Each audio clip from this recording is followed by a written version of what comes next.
I died. A hellhound tore my throat out, and everything went dark. I thought it was over. Then I heard someone calling my name, shaking me awake. When I opened my eyes, I was in my old small room. Sunlight coming through the curtains, my beat-up computer on the desk. The screen showed the date, March 20th, 2036. My heart nearly stopped. That was the day the game, Beneath the Gods, first launched. Somehow, I'd gone back in time. Su Qingji was there, right in my face, worried because I'd been drenched in cold sweat and wouldn't wake up. Seeing her alive hit me like a punch to the chest. In my past life, she'd gone into a forbidden zone full of monsters just to find me after I went missing. I got there too late. She was already frozen solid behind a wall of ice. The last thing she ever said to me, mouthing the words through the frost, was, "Keep living." I couldn't even say goodbye. But now none of that had happened yet. She was still here, still scolding me for oversleeping. I apologized to her without thinking. She just blinked, confused, and told me the game was launching in 5 minutes before running off to her own room to log in. I put on the game helmet with a clear purpose this time. Beneath the Gods isn't really just a game. The government's built it to prepare humanity for what's coming. In 1 year, Earth will merge with other worlds full of hostile creatures. The powers people gain inside the game will be the only thing keeping us alive. I lived through that catastrophe once. I know exactly how bad it gets. Inside the game, I touched the Awakening Stone to unlock my talent. Last time, I got a mediocre B rank ability. But this time, the system detected something different about my soul, probably because of the rebirth, and I awakened a unique talent above even God rank, Thieving Hands, a hidden super god tier ability.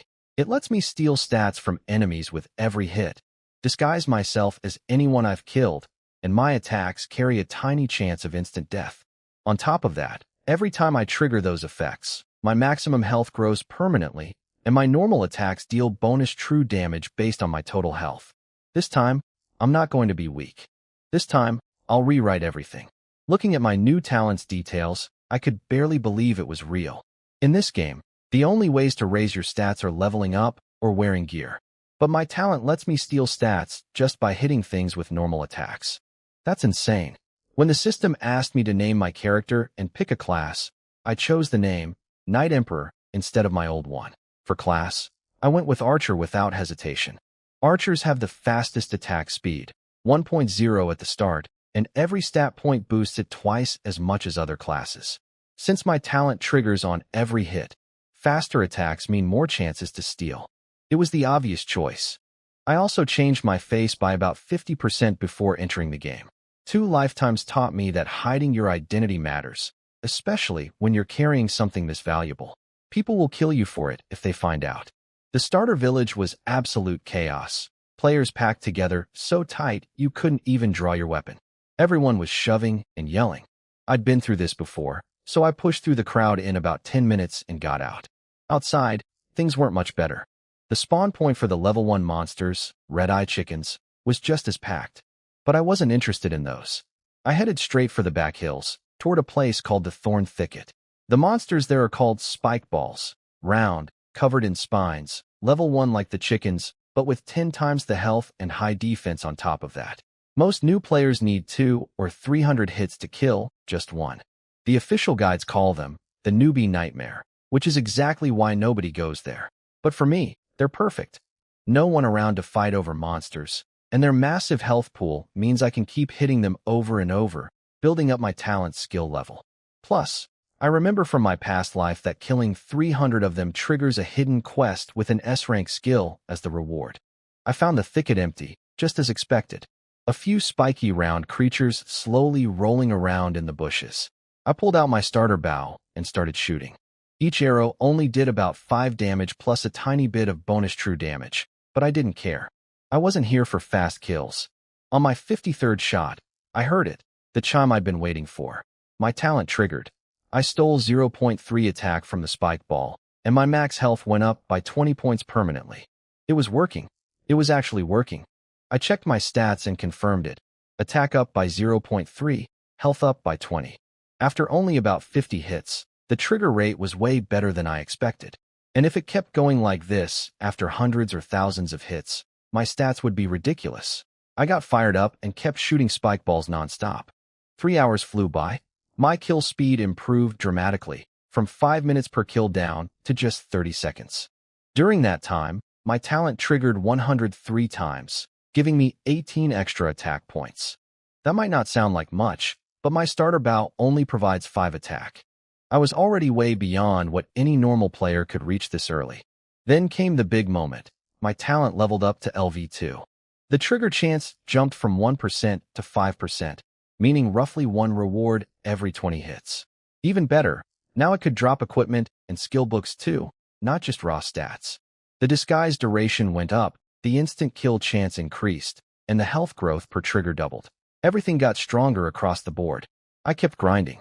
Some other players wandered over, thinking they'd found a clever shortcut too, but after realizing it took 4 or 5 minutes to kill a single spike ball, they all left cursing.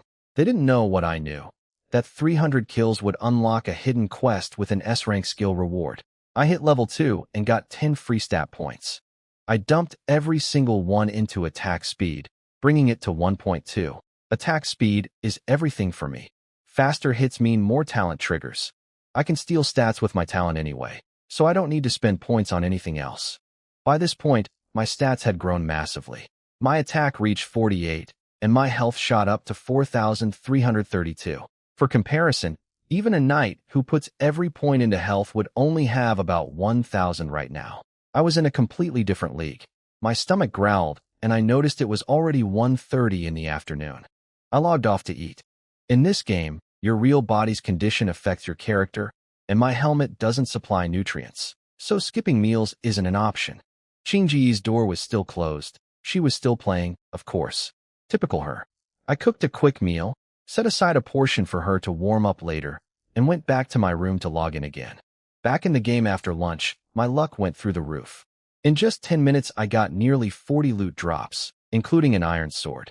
It was for warriors, so I couldn't use it, but in a game this early, I could easily sell it for a few hundred yuan. An hour and a half later, I hit level 3 and reached 300 spike ball kills. 2 things happened at once. The hidden quest triggered, and my talent dropped a black iron weapon, the Gale longbow. I couldn't believe it. Black iron gear normally only comes from elite monsters or bosses, and here I was getting it from the lowest level creatures just through my talent. The bow was perfect for me, 120 attack and 1.0 attack speed. That doubled my attack speed instantly. With my speed now at 2.2, I could fire about 90 shots per minute. At a 5% trigger rate, that meant 4 or 5 stat steals every minute, each one adding 40 health on top of whatever stats I pulled. Roughly 9,600 extra health per hour just from the passive growth, and a full-geared tank knight only has about 10,000 total at this stage. After equipping the bow and dumping my new stat points into attack speed, I checked my panel. Level 3, health over 15,000, attack at 181, attack speed at 2.4. For a character only a few hours old, it was absurd. There was no reason to stay in the thorn thicket anymore. The spike balls were now 2 levels below me, meaning 0 experience. I needed higher level monsters, more experience, thicker health pools for grinding my talent. But first, the hidden quest. I headed back to the village and found Granny Lee. I handed over the 300 spike feathers, and the rewards came pouring in, 100 experience points, enough to jump straight to level 4, plus 20 silver coins and an S-rank skill called Archer's Heart. The skill had 2 effects. The first, Surge, boosts my max attack speed by 20% after 3 consecutive hits, and it ignores the attack speed cap. That meant my speed could reach 3.1 after just 3 shots. The second effect, Splash, lets me spend energy to make every arrow deal splash damage to 3 nearby enemies at 80% of my attack power. For someone whose whole build revolves around hitting as fast and as often as possible, this was the perfect skill. I learned it immediately. Then, just as I was taking it all in, Granny Lee spoke up again. She had another quest for me. Granny Lee offered me another quest on the spot. Normally, an NPC needs at least 80 affection points before they'll do that, and I only had 60. Strange, but I wasn't about to question free rewards. The quest was to wipe out a pack of hell wolves and their wolf king at a place called Silent Ridge. I recognized it immediately. It was one of the hidden quests I knew about from my past life. I'd been wondering how to get it, and she just handed it to me. The wolves are level 10 elites, and the king is a boss. Way beyond what any normal player could handle right now. But the system gave me 72 hours to finish, and with my talent growing stronger every minute, I wasn't worried. The failure penalty was harsh though, losing my archer's heart skill. No room for carelessness. After accepting, I headed straight to Fire Pool, where level 10 lava turtles spawn. From my past life, I knew these things were perfect for me. 30,000 health, high defense, but painfully slow. Living target dummies. I hid my player name first, a level, for player grinding in a level 10 zone would raise too many questions. My damage was impressive. Even against their 50-point defenses, each arrow dealt about 165 physical plus 153 true damage. I killed my first one in under 2 minutes. The experience was great too, 4 points per kill instead of the usual one, since I was fighting way above my level. Only 25 kills to level up. The downside was that my talent kept dropping nothing but raw stats. In about 150 hits, I triggered it 10 times and got 0 equipment or skill books. I'd already sold some ordinary gear I picked up earlier for over 5,000 yuan, and it sold instantly. Equipment is scarce right now. I could really use the money. I need to buy a proper gaming pod, which feeds nutrients to your body so you can play longer without logging out. But I decided not to stress about money. My priority was leveling up and raising my talent's proficiency. At LV2, it already drops gear and skill books. Higher levels will only get better. I kept grinding the turtles. Kill after kill, the notifications kept coming. Experience, coins, stat steals. Then finally, something different popped up. My talent triggered and dropped a B-rank skill book. The B-rank skill book I got was called Diamond Body, a defensive skill that creates a shield based on your armor stats. Pretty solid for most players, but not great for me since my build is all about health, not defense. Still, I knew it would sell well. On launch day, everyone's desperate for any edge they can get. I listed it on the auction house with a starting price of 30 gold coins and hid my name and ID. Within 30 seconds, bids were already climbing past 38 gold. By the time I killed another lava turtle, it had sold for 100 gold coins. After the small transaction fee, I pocketed 99.7 gold. 100 gold coins. That's about 10,000 yuan in real money. Not bad for a skill I got from passively hitting turtles. The buyer was someone called Frostwind Night, a member of the Frostwind Guild. I recognized the name. They're the top guild in my city, backed by the Blizzard Group, one of the world's top 100 corporations. In my past life, they eventually climbed into China's top 10 guilds. Their guild leader, Frostwind Listening Zither, was one of only 9 people in all of China who awakened a god-ranked talent, Frost Goddess, capable of freezing everything for miles. But my real history with Frostwind isn't about their leader. It's about a player called Frostwind Mad Dragon. That guy stole my boss kills multiple times in my past life, then mocked me for being weak. I still remember every one of those moments. The buyer tried to add me as a friend. I rejected it instantly.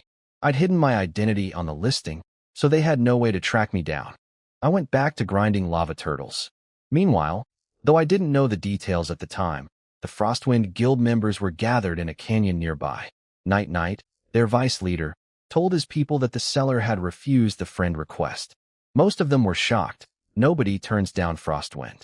Mad Dragon immediately wanted to track me down and teach me a lesson, which was exactly the kind of thing he'd do. But Night was smarter than that. He'd checked my trade history and noticed I'd already sold 3 pieces of ordinary equipment before the skill book. He told his people to keep an eye on the auction house for hidden name sellers. He wanted to recruit me, not fight me. Someone who could produce that much gear and a B-rank skill this early in the game was clearly worth watching. I didn't know about the commotion I'd caused with that auction. I was too busy killing lava turtles. I hit level 6, dumped all my stat points into attack speed again, bringing it to 3.0. The game's normal drop rate was awful. 50 plus turtles and only 2 pieces of ordinary gear, neither for my class. But my talent kept triggering steadily at over 5%, so my stats kept climbing. My attack reached 243, both defenses passed 30, and my health hit an insane 30,366. That's as much as some level 10 elite monsters. Then the system warned me. I'd killed so many turtles that their king was coming. A massive lava turtle spawned in front of me, twice the size of the others, with glowing patterns and a red horn on its head. A black iron boss, level 10, with 300,000 health and over 160 defense on both sides. Its health alone was triple what a normal black iron boss would have. But I wasn't scared. The boss was slow. My true damage from the health passive was already hitting 303 per shot, and with my speed and range advantage, I could kite it all day. I started firing. The fight went smoothly at first. I chipped away thousands of health while staying out of reach. When I'd knocked off about 30,000 health, it launched a fireball at me. I dodged, but the gap let it close in and claw me for 316 damage. If I didn't have all the extra defense and health from my talent, that single hit would have killed a normal archer. I recovered quickly, reopened the distance, and kept shooting. When it tried the fireball again, I timed my arrows to hit its throat mid-cast and interrupted the skill entirely. After that, I had complete control. My kiting was flawless, constant movement, constant arrows, no wasted motion. The boss's health dropped steadily toward 0. I was about to finish it off with only 3,000 health remaining when a voice came from the bushes behind me. "Kid, our guild has claimed this boss. You can get lost now," I heard someone behind me. While I'd been focused on the boss, a group had been watching from the bushes, waiting to swoop in and steal my kill. When I turned around, I saw over a dozen players walking toward me, all from the Frostwind Guild. And leading them was the one person I'd never forget, Frostwind Mad Dragon. My enemy from my past life, the guy who stole my bosses over and laughed in my face every time. Of all people, he shows up here. I almost had to laugh. He looked at the nearly dead boss with greedy eyes, then glanced at me like I was nothing. "Kid, our guild is taking this boss. Get lost." In my past life, I would have had no choice but to walk away. Not anymore. I looked right at him and said the boss was right there. If he could take it. I wanted to see him try.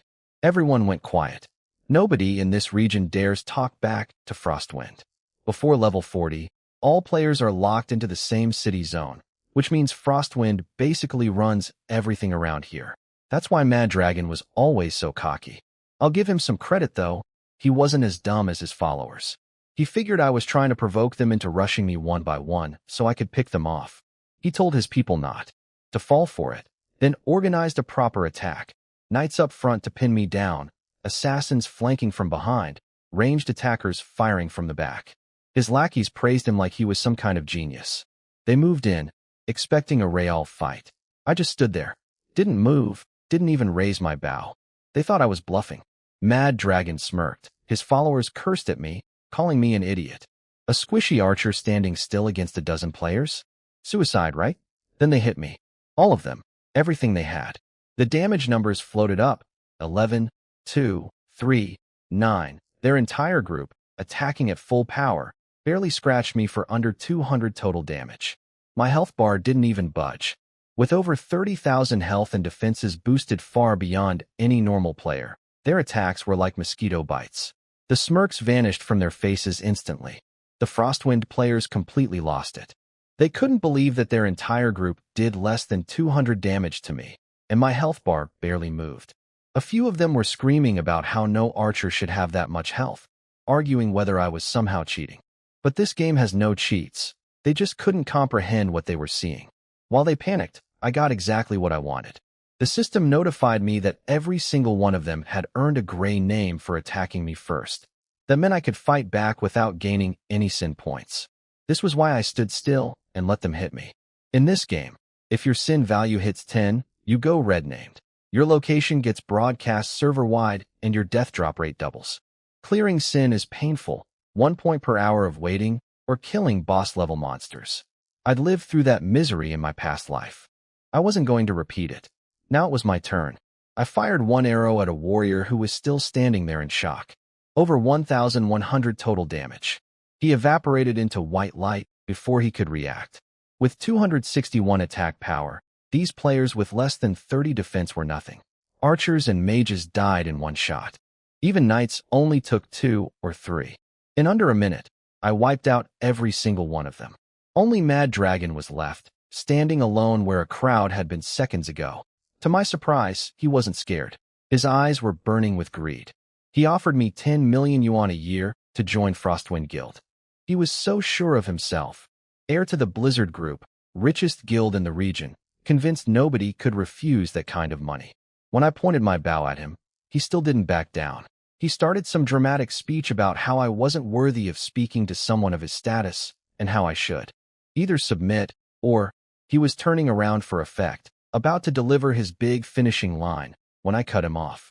Sorry, I really can't stand people who show off. One arrow. White light. Gone. The system told me he'd even dropped a piece of equipment on death, a pair of quick boots with movement, speed, attack speed, and health bonuses. Gray-named players only have a 5% extra drop chance, so his luck was truly terrible. Mine, on the other hand, was excellent. I equipped the quick boots right away. The attack speed bonus was exactly what I needed, but I knew I'd have to find a new grinding spot. Mad Dragon isn't the type to let things go, and getting constantly interrupted would slow me down. First, though, I finished off the Lava Turtle King. It had recovered some health during the fight with Frostwind, but it was still no problem. When it finally collapsed, the rewards were incredible. I'd gotten the first boss kill in the entire game. The system gave me 105 experience, 50 free stat points, a class skill book, a self-selected bronze tier equipment piece, and 100 gold coins. 100 gold, that's 100,000 yuan in real money. Combined with what I'd already earned, I had over 200,000 yuan, enough to buy 2 gaming pods, one for me and one for Qingji.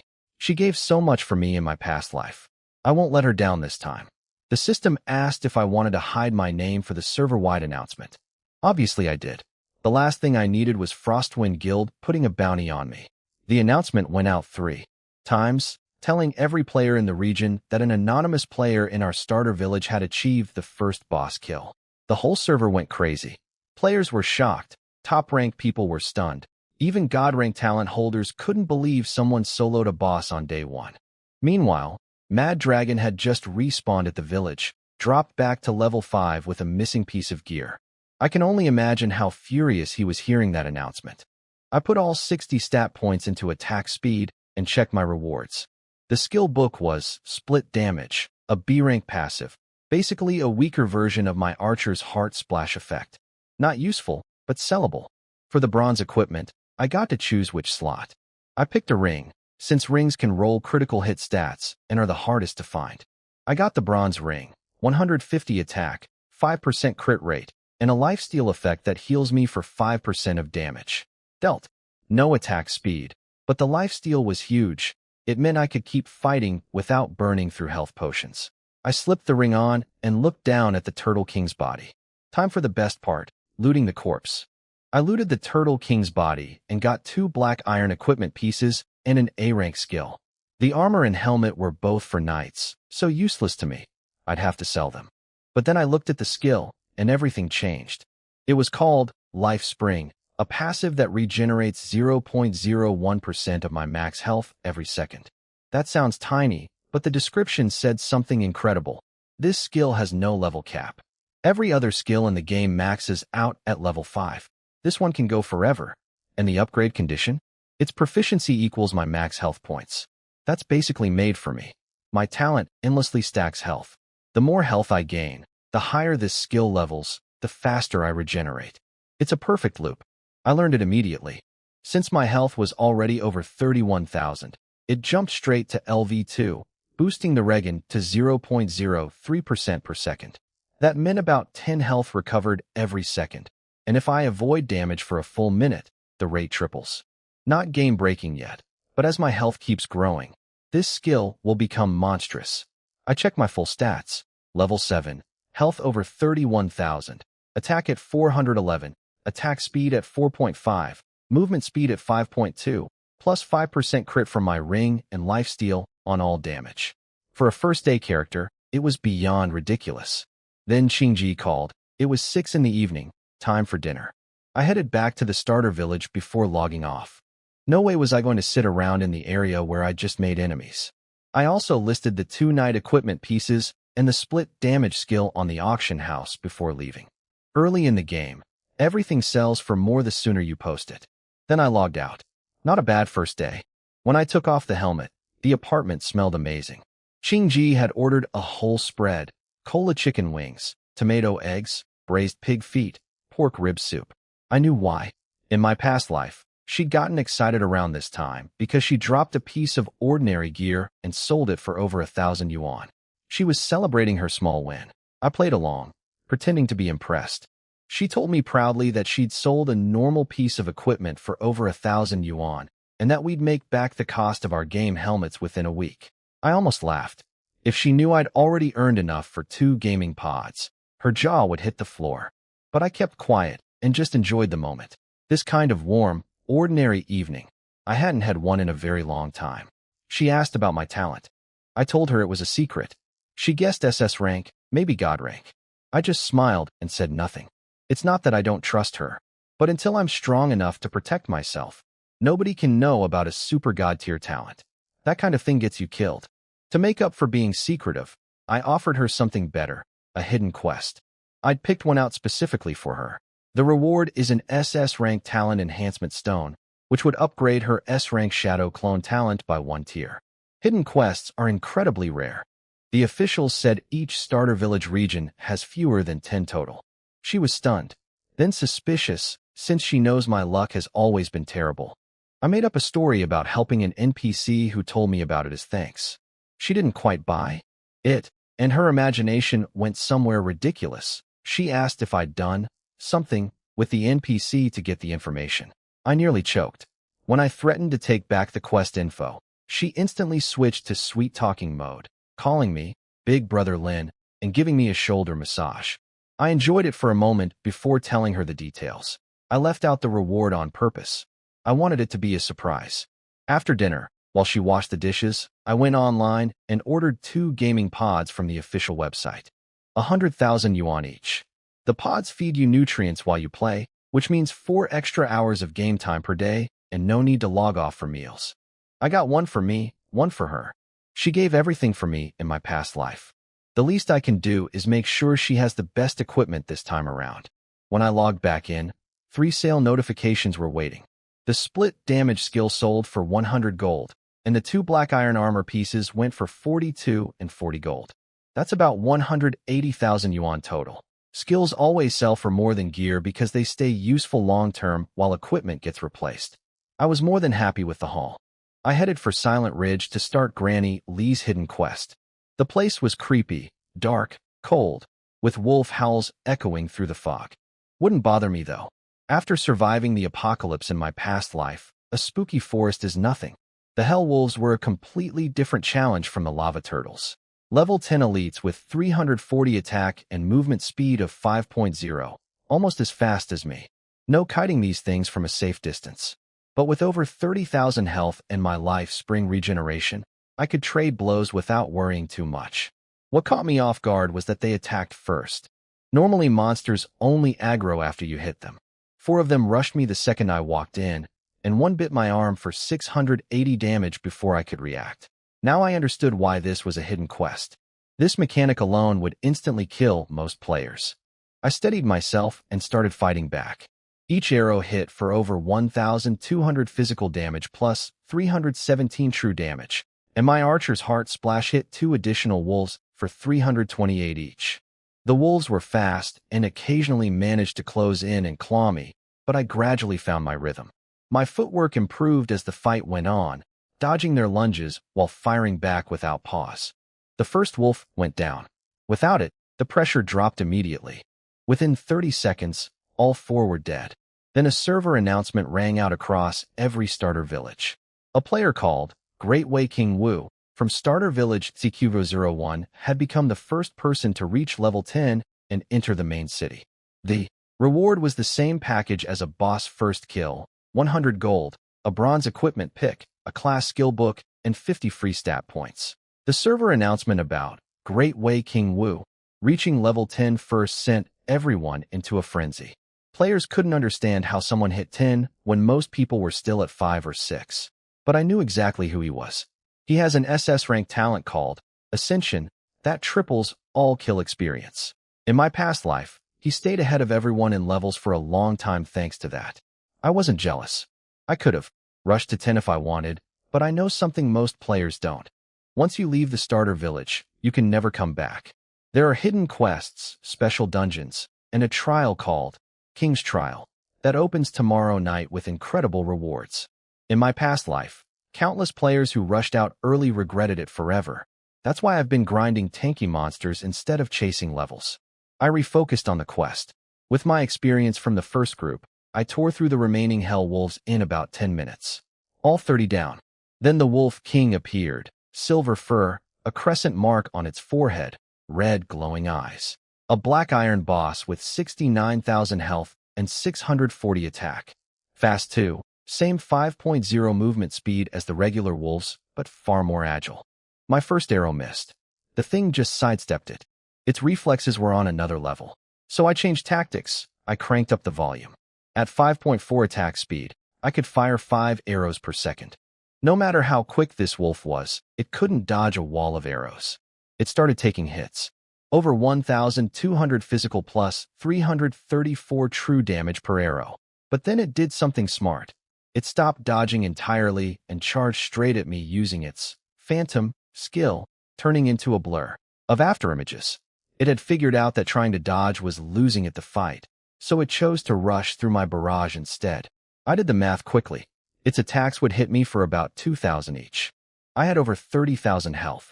It would need nearly 20 hits to kill me. I only needed 44 arrows to kill it, and I was 5 times faster. Even in a straight slugfest, I'd win easily. I kept firing as it closed in, ready for close combat. But then, it just dropped dead. My instant kill effect triggered. 1 in 100,000 chance, and it actually happened. The system gave me 1,000 permanent health for the trigger. I stood there stunned for a moment. Then the loot notifications rolled in. 100 experience, 2 gold coins, and something special. A dungeon key called Lost Lamb. The Wolf King kill earned me another server-wide announcement. My second boss first kill. I hit my name again. The rewards this time were smaller. 10 stat points and 10 gold. But the real prize was already in my bag. The dungeon key, Lost Lamb. I decided not to open it yet. I'd finish the hidden quest first and collect whatever rewards I could before going in. Back at the village, I turned in the quest to Granny Lee. She was thrilled. The rewards were 50 experience, 10 gold coins, and a weapon, damaged Godslayer bow. I jumped straight to level 9. When I read the weapon's description, I nearly lost my mind. It's a damaged, ancient divine artifact. Even broken, showing only a fraction of its original power, the stats were insane. 650 attack, 2.0 attack speed, and 5% lifesteal. A bronze-tier weapon that completely blows away anything available at this stage. I asked Granny Lee about it. She told me her late husband was a master blacksmith who found the bow's spirit and spent his whole life partially restoring it. He never gathered enough materials to fully repair it. But his apprentice, the village blacksmith, inherited his skills. If I bring the right materials, he can upgrade the bow to silver tier, maybe even higher. Silver tier gear normally requires killing level 30 silver bosses. Getting one now would be beyond overpowered. The upgrade needs 5 things. A Hell Wolf King Fong, 100 refined gold ingots from mining, 10 moonlight stones dropped by spiders that spawn at midnight in Moonlight Valley, 5 random black iron equipment pieces, and 2 bronze pieces. Granny Lee gave me the Fong on the spot. I tried chatting with her more, hoping to squeeze out information about other hidden quests, but she had nothing else to share. Fair enough. It was past 10 at night, but the village was still packed with players. I found a quiet corner and pulled out the Lost Lamb dungeon scroll. Time to see what's inside. The system asked me to choose a difficulty level. I chose Hell difficulty without hesitation. Highest risk, highest reward. The system warned me it wasn't meant for solo players, but I had 3 attempts if things went wrong, and I was confident in my stats. The first room dropped me into a dim hall with 4 Hell Wolves, stronger versions of the ones outside. Their attack was 400, but with the Godslayer bow pushing my attack past 950, each arrow dealt nearly 2,850 damage. They had around 22,000 health each. 6 or 7 shots and they were done. The dungeon gave no experience, just copper coins, but I didn't care. I stepped into the portal to the next floor. The second room had 4 Hell Wolf commanders. These were much nastier, 50,000 health, 520 attack, and a skill I hadn't seen before, Wolf Howl. It's an area attack that deals over 1,300 damage per second for 3 seconds and slows your mind, cutting your movement and attack speed to 1/10 of normal. All 4 held at once. In 3 seconds, I lost nearly half my health. If I'd been any weaker, that would have been a death sentence. I made a mental note. I really need some kind of crowd control breaking skill. Archers depend on movement, and being locked in place is devastating. But the howl had a 3-minute cooldown. Once it ended, I snapped back into action, opened up distance, and started raining arrows. Without their big ability, the commanders couldn't touch me. My kiting was clean, my damage was overwhelming. Under a minute, and all 4 were white light. The third and final room was different, a dark forest instead of a hall. Standing in front of me was a massive wolf, almost 2 meters tall, eyes glowing like lanterns. A bronze tier boss, not black iron like the ones outside, a full tier higher. Its stats made me narrow my eyes. Nearly 200,000 health, 950 attack matching my own, 66 defense on both sides, and its skills were hidden, showing only question marks. A bronze boss, in a starter village dungeon. On hell difficulty, this was going to be a real fight. The final boss was a bronze tier Hell Wolf King. That's a rank above anything that should exist at level 10.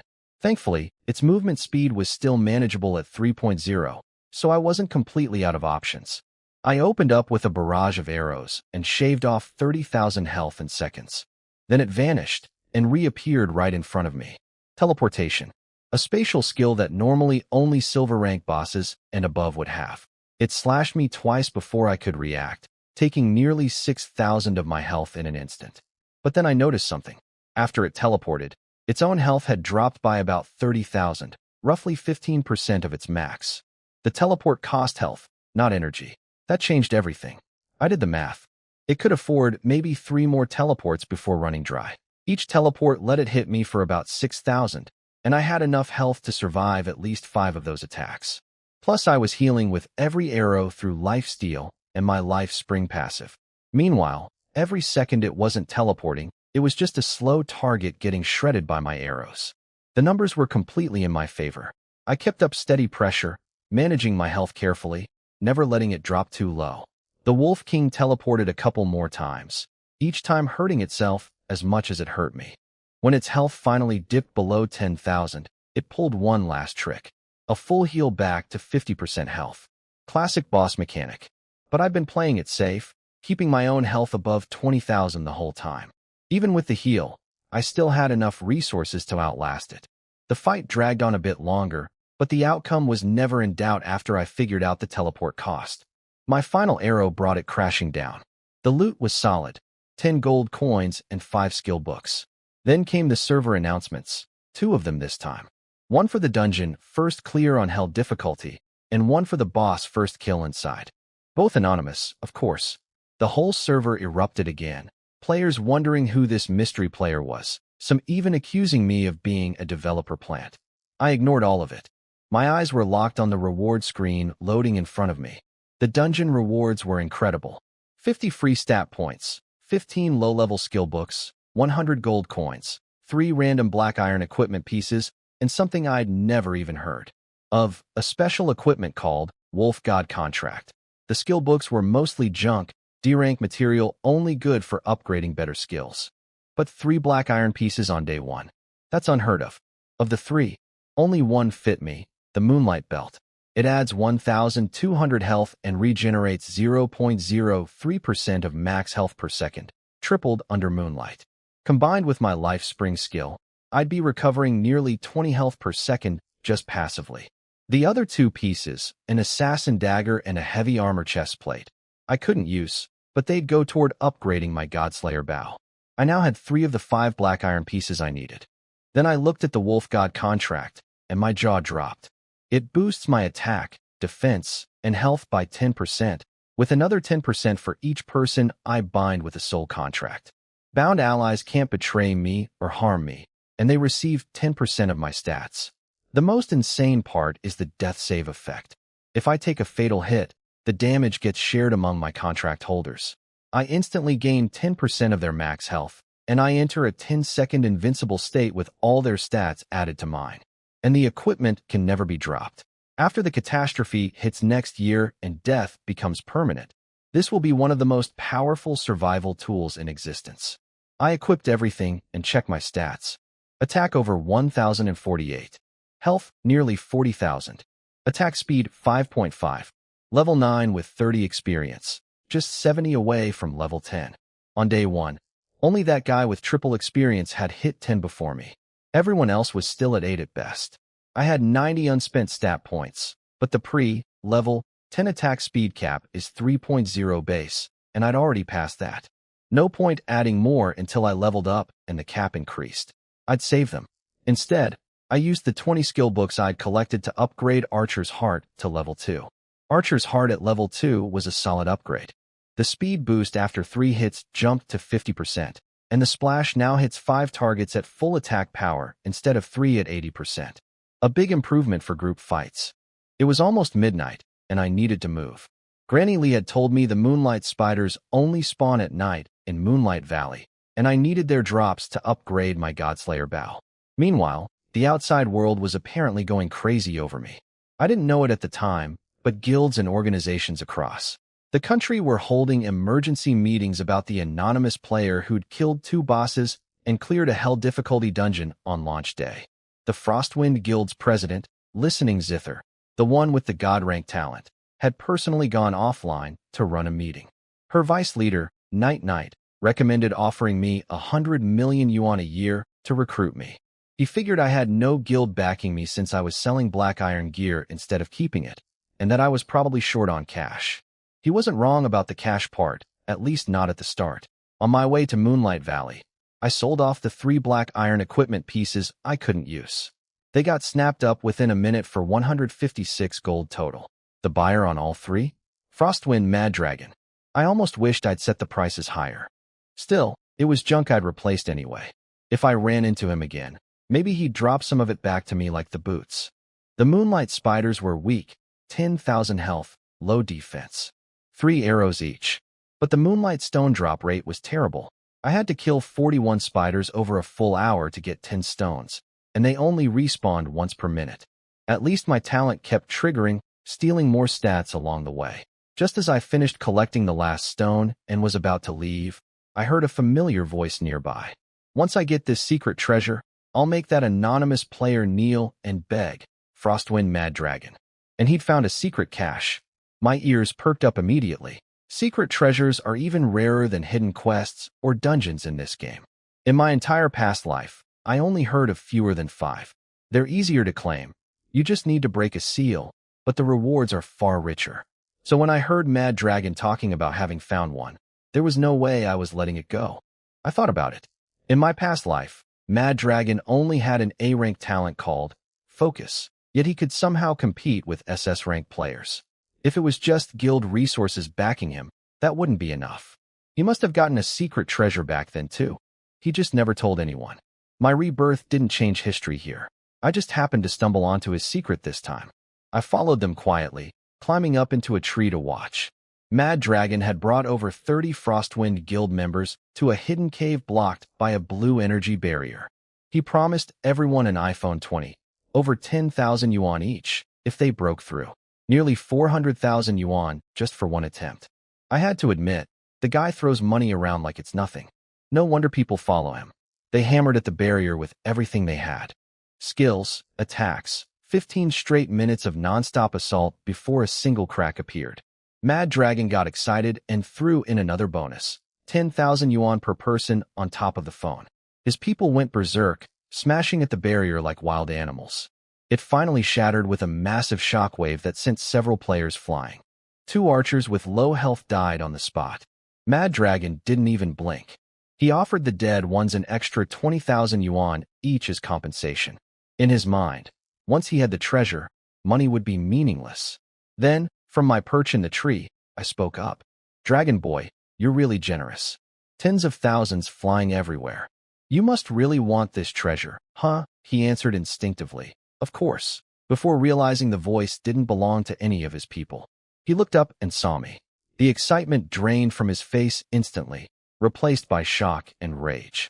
You again, Mad Dragon spotted me, and his face twisted with rage, but then he caught himself. He remembered what happened last time. So he forced a smile and tried to play nice, saying we were even since I'd already killed him once. I smiled back and reminded him that just a few minutes ago, he was boasting about making me kneel and sing for him. His face went dark.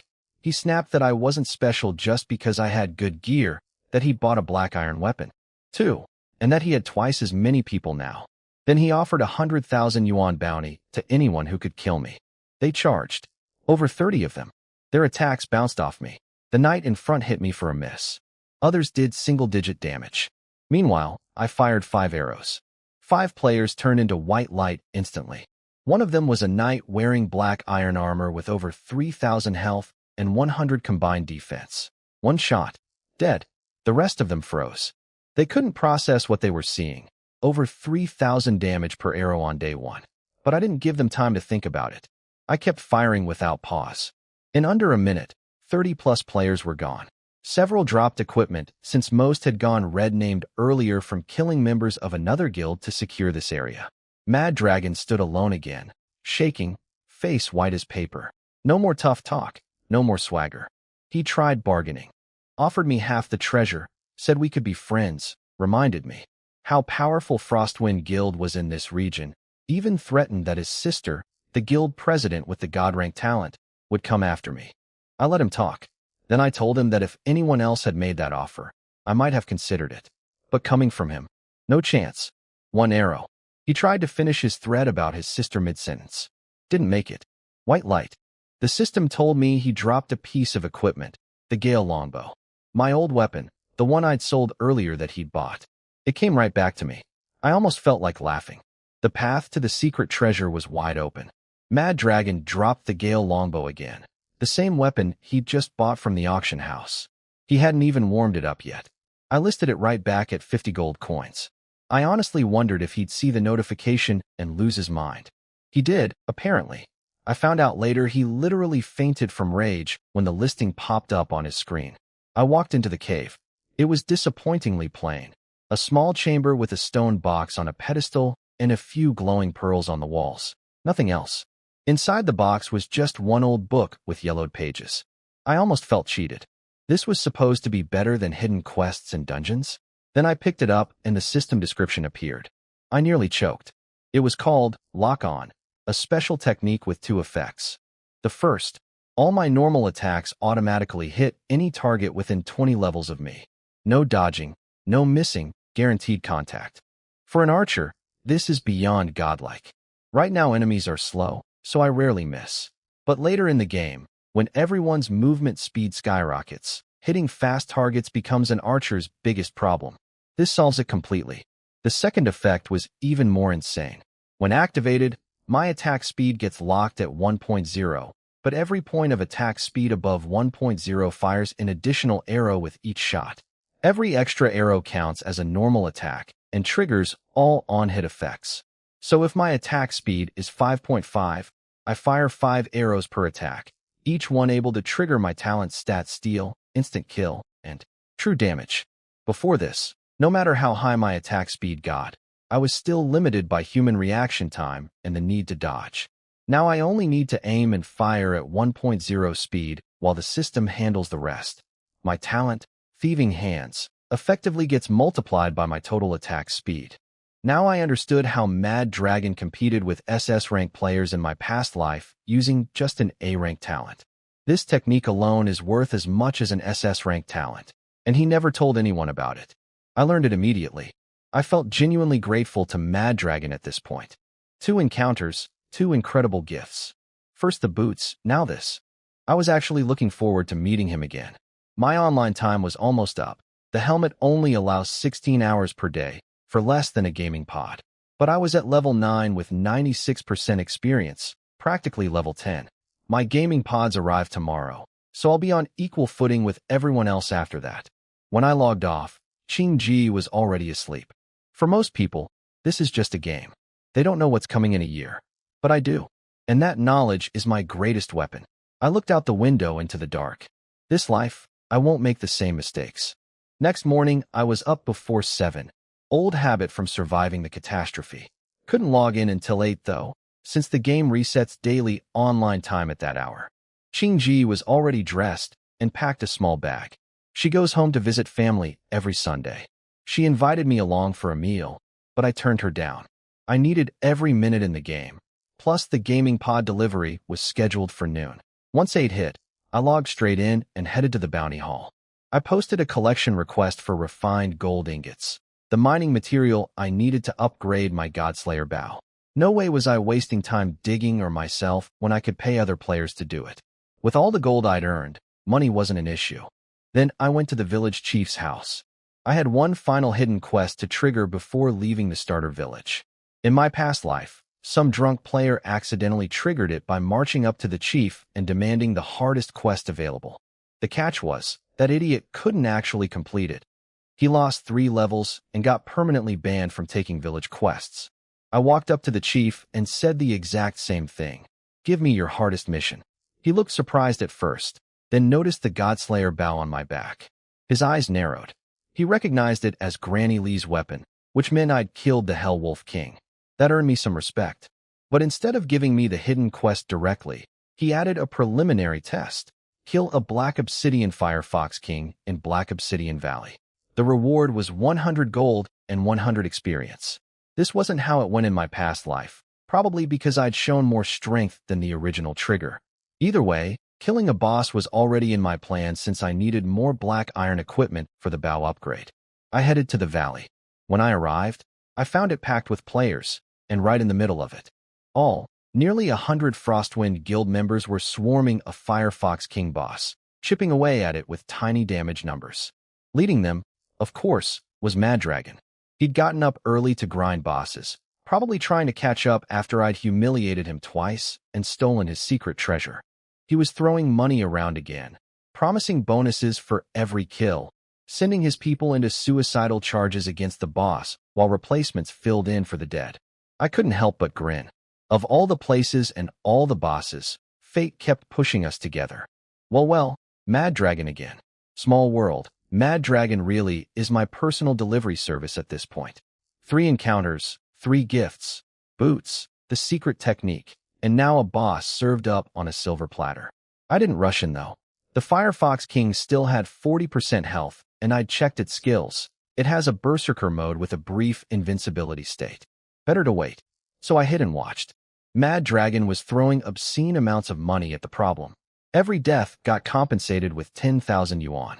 He told his people to buy teleport scrolls, which just launched today at 1 gold coin each, about 1,000 yuan, and come right back after dying. The spectating players couldn't believe what they were seeing. Some of his members had dropped 2 or 3 levels already. The compensation alone had to be running into millions of yuan. When the Fox King hit 10% health, it went berserk. Its body swelled up and released a massive shockwave that killed half the remaining Frostwind members instantly. Even some bystanders got caught in it. But Mad Dragon was thrilled. The boss had used its survival skill, meaning the hard part was over. He screamed at his people to get back up, promising another 10,000 yuan bonus per person. They dragged themselves off the ground and kept attacking. The boss's health kept falling, 20,000, 15,000, down toward the finish line. Mad Dragon ordered everyone to stop attacking when the boss hit 300 health so he could land the final blow and claim the kill reward himself. But around 3,000 health, he noticed the damage had slowed down. He started screaming at his people, thinking they'd stopped too early. Then someone shouted from behind him. They were being attacked. Players were getting one shot from behind. Mad Dragon killed his own messenger in a rage before turning around to see who dared attack Frostwind Guild. Then he saw me. He froze. His feet actually stumbled backward. The color drained from his face. How is this possible? Why is he here? Mad Dragon looked like he'd seen a ghost. He stumbled backward, probably having flashbacks to last night's nightmares. The crowd of spectators went wild. They recognized me as the hidden name player from the server announcements, and they were thrilled to see someone stand up to Frostwind Guild. Mad Dragon tried to negotiate. He begged me to leave him alone, said he'd already spent a fortune on this boss. I smiled and said sure, for 100 million yuan. He knew I was messing with him. His face cycled through every shade of red and purple. He snapped, completely lost it, told every one of his 100+ members to abandon the boss and kill me instead, offered 1 million yuan to whoever landed the final blow. 1 million yuan buys an apartment in this city. Every single one of them charged at me like maniacs. Their attacks hit me for 3, 10, miss, 31. My passive health regeneration was healing me faster than their entire group could damage me. With over 60 defense on both sides and 40,000 health, these level 5 to 6 players couldn't even scratch me. Meanwhile, every one of them who attacked me went grain-aimed, which meant I could fight back freely. I started firing. 1 arrow, 1 kill.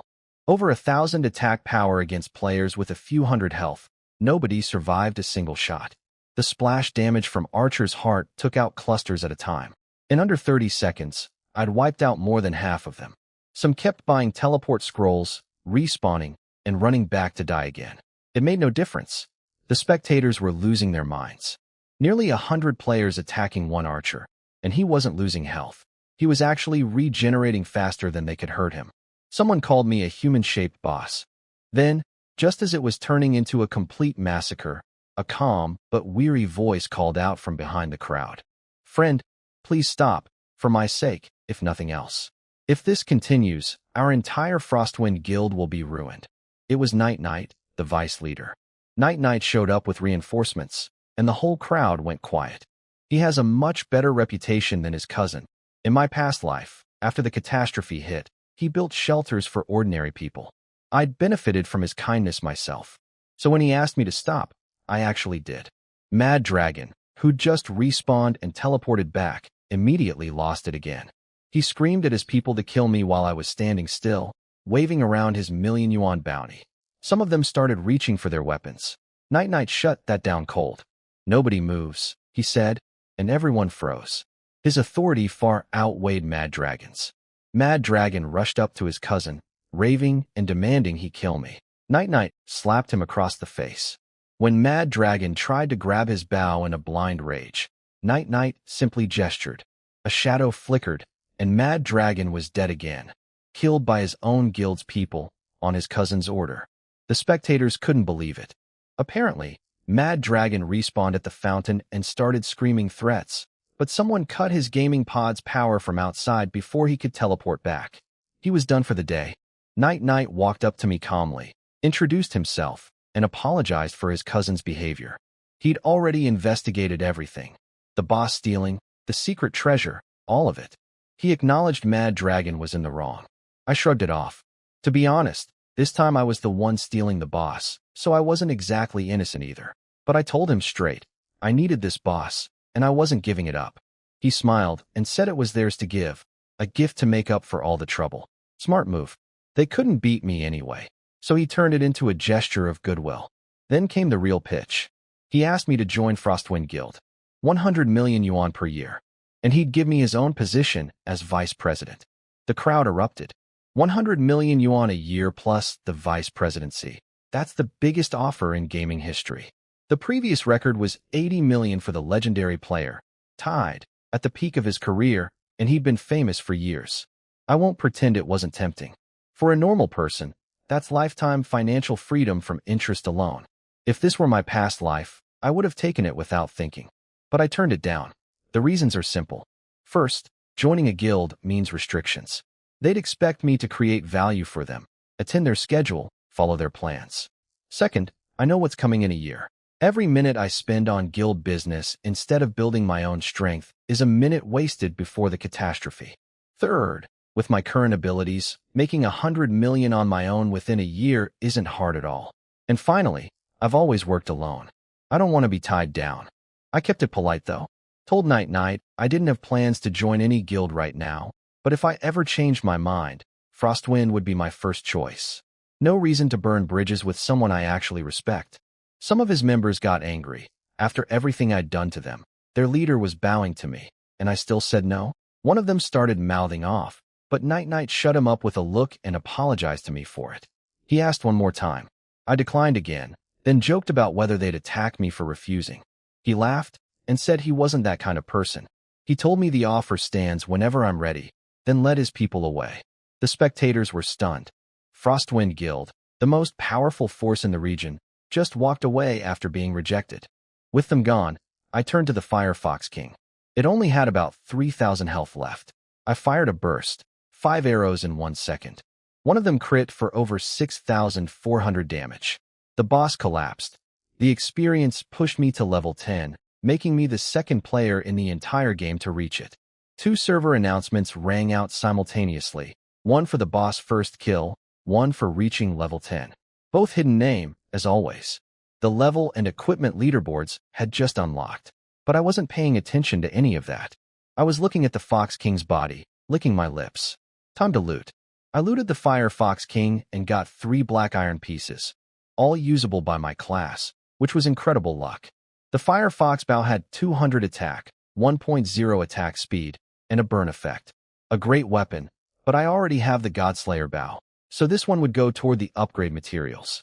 The Fire Fox armor gave 35 physical and 35 magic defense. Nothing fancy, but I had no chest piece equipped, so I put it on immediately. My defenses finally broke past 100 on both sides.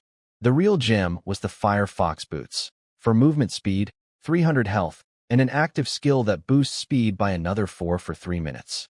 I swapped out my old quick boots without hesitation. My body felt noticeably lighter the moment I equipped them.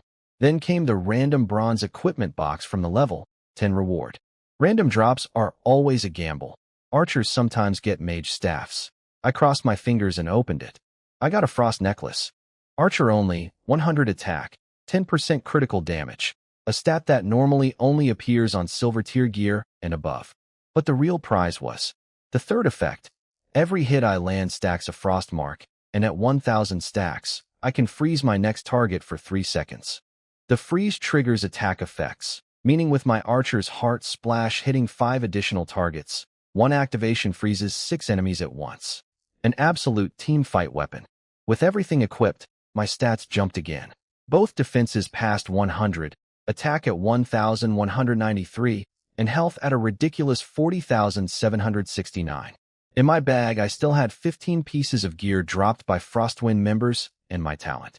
14 ordinary pieces and 1 black iron, the Gale longbow.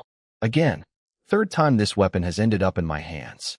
Mad Dragon must be the unluckiest player alive. I listed it all on the auction house. The Gale longbow at 50 gold, same as always. Within seconds, it sold for 66 gold. The buyer? Mad Dragon, of course. He'd been sitting there waiting for it. He has no choice. Black iron weapons are too rare right now, and he needs the power. I almost felt sorry for him. Almost. Now I needed to get back to the village chief. The hidden quest was waiting. While I was heading back, I checked the newly unlocked leaderboards. On the level rankings, Great Wei King Wu sat at first with level 12. I was second at 10. Third was Frostwind's president, Listening Zither, at 9. Night Knight was fourth. The rest of the top 10 were mostly guild leaders, plus 1 lucky solo player at 6th, an SS rank talent holder with insane luck who stayed competitive well into mid-game in my past life, and a rich guy at 10th who eventually faded once his money couldn't keep up. The equipment board was even better. 4 of the top 5 items were mine. Godslayer bow at first, Frost necklace second, Bronze ring fourth, Fire Fox boots fifth. Only third place belonged to someone else, Great Wei King Wu's bronze sword. I turned in the boss kill quest to the village chief. He was surprised I finished it in barely an hour. My affinity with him jumped by 60 points. The experience reward was wasted since I'd hit the level 10 cap for the starter village, but I already knew that would happen. Then came what I'd been waiting for. The chief issued his ultimate quest. Help him kill a traitor named Alpheus, a former village leader candidate who'd secretly allied with hostile alien races. The fight happens in 2 days at Fire Mountain. The reward made my heart pound, a God rank skill enhancement book. In my entire past life, God rank skills could be counted on 2 hands. This single book could upgrade any skill to God rank level. Even losing 3 levels from failure would be worth the attempt. The problem is that Alpheus is reportedly a level 25 bronze boss. At level 10 with no way to gain more experience in the starter village, that seems impossible.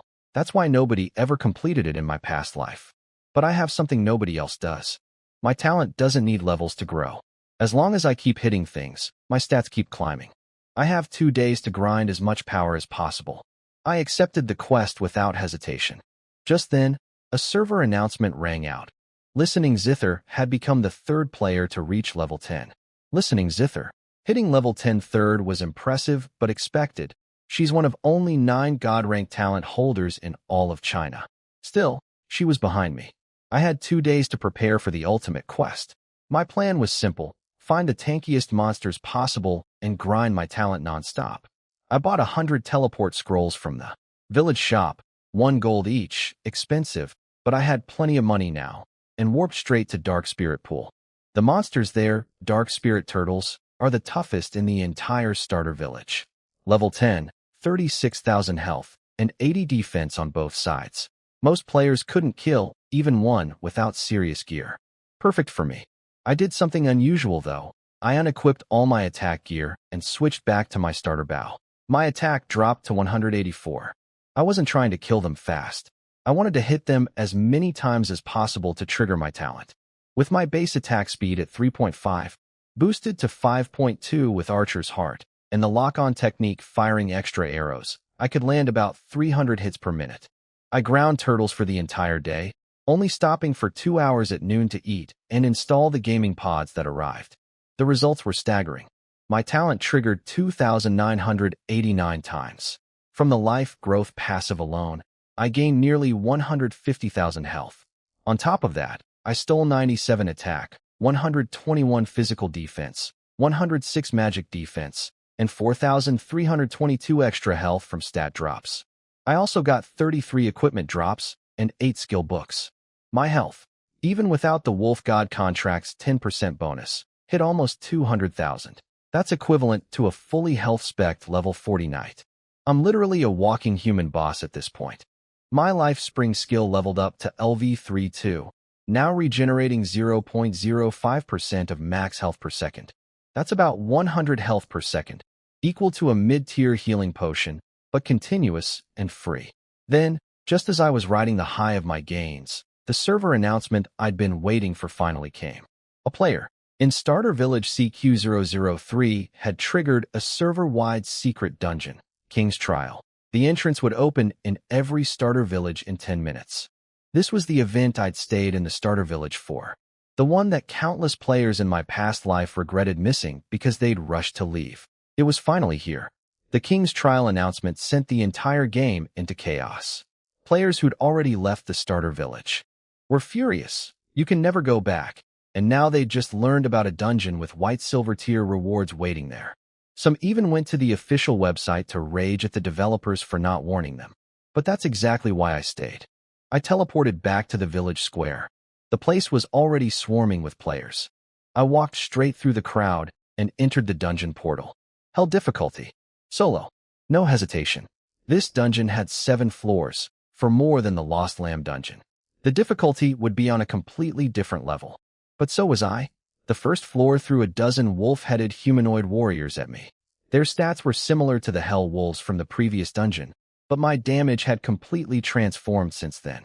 My talent's true damage passive alone hit for over 2,100. 3 arrows per enemy, and they were done. I cleared the room in minutes. Floors 2 and 3 were more of the same, more enemies with higher numbers, but nothing that slowed me down. I blitzed through all 3 in under 30 minutes. Floor 4 was different.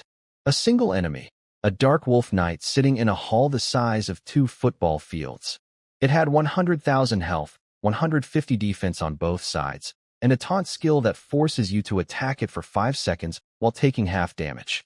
That's a death sentence for most ranged players. But my stats were so far beyond this thing that none of its tricks mattered. Even if I got taunted, I could out-damage and out-tank it easily. My movement speed of 7.8 minute could never catch me anyway. I kited it to death without breaking a sweat. Floors 5 and 6 had stronger elites in groups. By floor 6, for wolf commanders matched the old Hell Wolf King's stats from outside. Still not enough to threaten me. I stood before the 7th floor's portal, wondering what the final boss would look like. Then I stepped through. The 7th floor was a small hall with stone pillars and dead silence. I knew from my past life that the final boss was a wolfman assassin, and it was hiding somewhere in the room. A blade came from nowhere. I barely reacted in time, swinging my bow up to block. Even with the weapon block cutting damage in half, it still hit me for nearly 5,000. The thing was small, under 5 feet tall, covered in dark gold spikes, ugly as sin. But its stats were terrifying. 1,800 attack, 20% crit rate, and movement speed of 12.0. A level 15 bronze boss. That speed was the fastest I'd seen since being reborn. Even with my Firefox Boots sprint ability, I'd barely match it. But I had lock on. Every arrow would hit no matter how fast it moved, as long as it stayed in my range. I opened fire and shredded nearly 50,000 health in seconds while my lifesteal and regeneration kept me stable. Then it got smart. It realized my attacks couldn't miss and completely changed tactics. Instead of fighting, it hid behind the stone pillars, staying outside my attack range. It would wait for its teleport and stealth to come off cooldown, dash in, land a hit for 5,000 damage, then vanish before I could respond. Over and over. The worst part? It poked its head out from behind a pillar and actually grinned at me. A boss monster was taunting me. That did it. I dumped all 110 of my saved stat points into movement speed, pushing it from 7.8 to 12.2, faster than the boss. Then I activated the boot sprint skill, hitting 16.2. Then I triggered the Frost Necklace's freeze. The assassin's smirk disappeared instantly. It couldn't understand how I'd suddenly become this fast. I closed the distance before it could react and unleashed everything. Arrows rained down nonstop. It tried to fight back with burst skills, chipping away at my health, but my regeneration and lifesteal kept me safe. Once the freeze landed, it was completely helpless. Under a minute. That's all it took. The cocky little assassin exploded. The server announcement went out. Anonymous player, King's Trial, held difficulty, solo first clear. The rewards blew my mind. A full bronze tier wolf set, 9 pieces covering every equipment slot. The stats were massive, 1,200 attack, 80 on both defenses, for 1,000 health, 3 attack speed, 6 movement speed, 10% crit rate. The 4-piece bonus added more attack and health. The 9-piece bonus unlocked, Wolf Dance, 3 minutes of boosted attack speed, movement speed, and 10% lifesteal on a 30-minute cooldown. Compared to my current gear, I lost some lifesteal and crit damage, but gained significantly more attack speed and movement speed. Those matter more for me since they directly affect how fast I stack my talent. I equipped the full set immediately. My attack jumped to 2,406, both defenses passed 300, and my health hit 220,000. I could fight a level 20 bronze boss right now. Then I looked at the final reward. A Twin Scroll. A unique, one-of-a-kind item that unlocks a second class. 2 classes means 2 sets of class skills. In this game, each class has exclusive skills you can only learn after advancing. With 2 classes, I'd get both. That alone is broken. I chose Knight as my second class without hesitation. Every class has a passive bonus. Archers get extra attack range, but Knights get Knight's Soul, which grants 10% max health, increasing by 10% with each class advancement. With my talent endlessly stacking health, this was the perfect match. The system recalculated my growth stats. My per-level gains for defense and health doubled. Experience requirements also doubled, but I'd earned double stat points and energy per level. My energy pool jumped to 500, and since I was already level 10, the system refunded 90 extra stat points retroactively. Double stat points per level means my base stats will always be twice what any other player gets. The doubled experience cost is meaningless. With my damage output, leveling is trivial. Just as I was about to leave through the exit portal, the system chimed in with an unexpected message. There were still hidden clues somewhere in this hall, and I should search carefully. The system told me there was something hidden in the boss room. I spent half an hour searching stone walls until I pressed an ordinary-looking brick and triggered a secret. White smoke spiraled out and formed an energy vortex. I'd unlocked a hidden dungeon inside the dungeon. The Missing Princess Belia, another server announcement, another hidden name. This dungeon had no difficulty selection, just a dark tunnel leading forward. The air inside smelled terrible, a stench I recognized but couldn't place at first. Then the creatures appeared, and my blood ran cold. Short, black-skinned humanoids with crude weapons. I knew exactly what they were.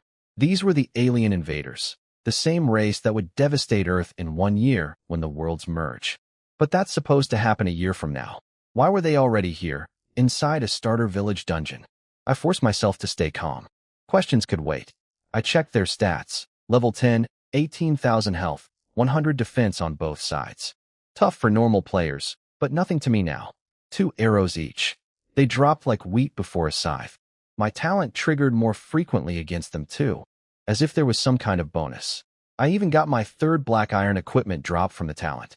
The 2nd floor introduced 2 elite-level aliens at level 15. One was a red demon mage with nearly 1,000 magic power and bizarre skills. The other was a black demon commander with 180,000 health and 200 defense on both sides. Their skill descriptions were disgusting. These low-rank aliens are driven by base instincts. It's one of the reasons they breed uncontrollably and invade other worlds. Even their own higher-ranking demons can't consume them fast enough. I opened fire without hesitation. I despise these creatures. But the moment I attacked, the red mage hit me with a strange debuff, a red fog that cut my movement speed in half and reduced my attack by 10%, while boosting my attack speed by 50%. An annoying crowd control effect that would cripple most players. For me, though, the attack speed boost was almost a gift. My talent triggers on every hit. More speed means more triggers. The debuff from the red mage was annoying. A constant burning sensation, 100 damage per second, and my movement speed cut in half.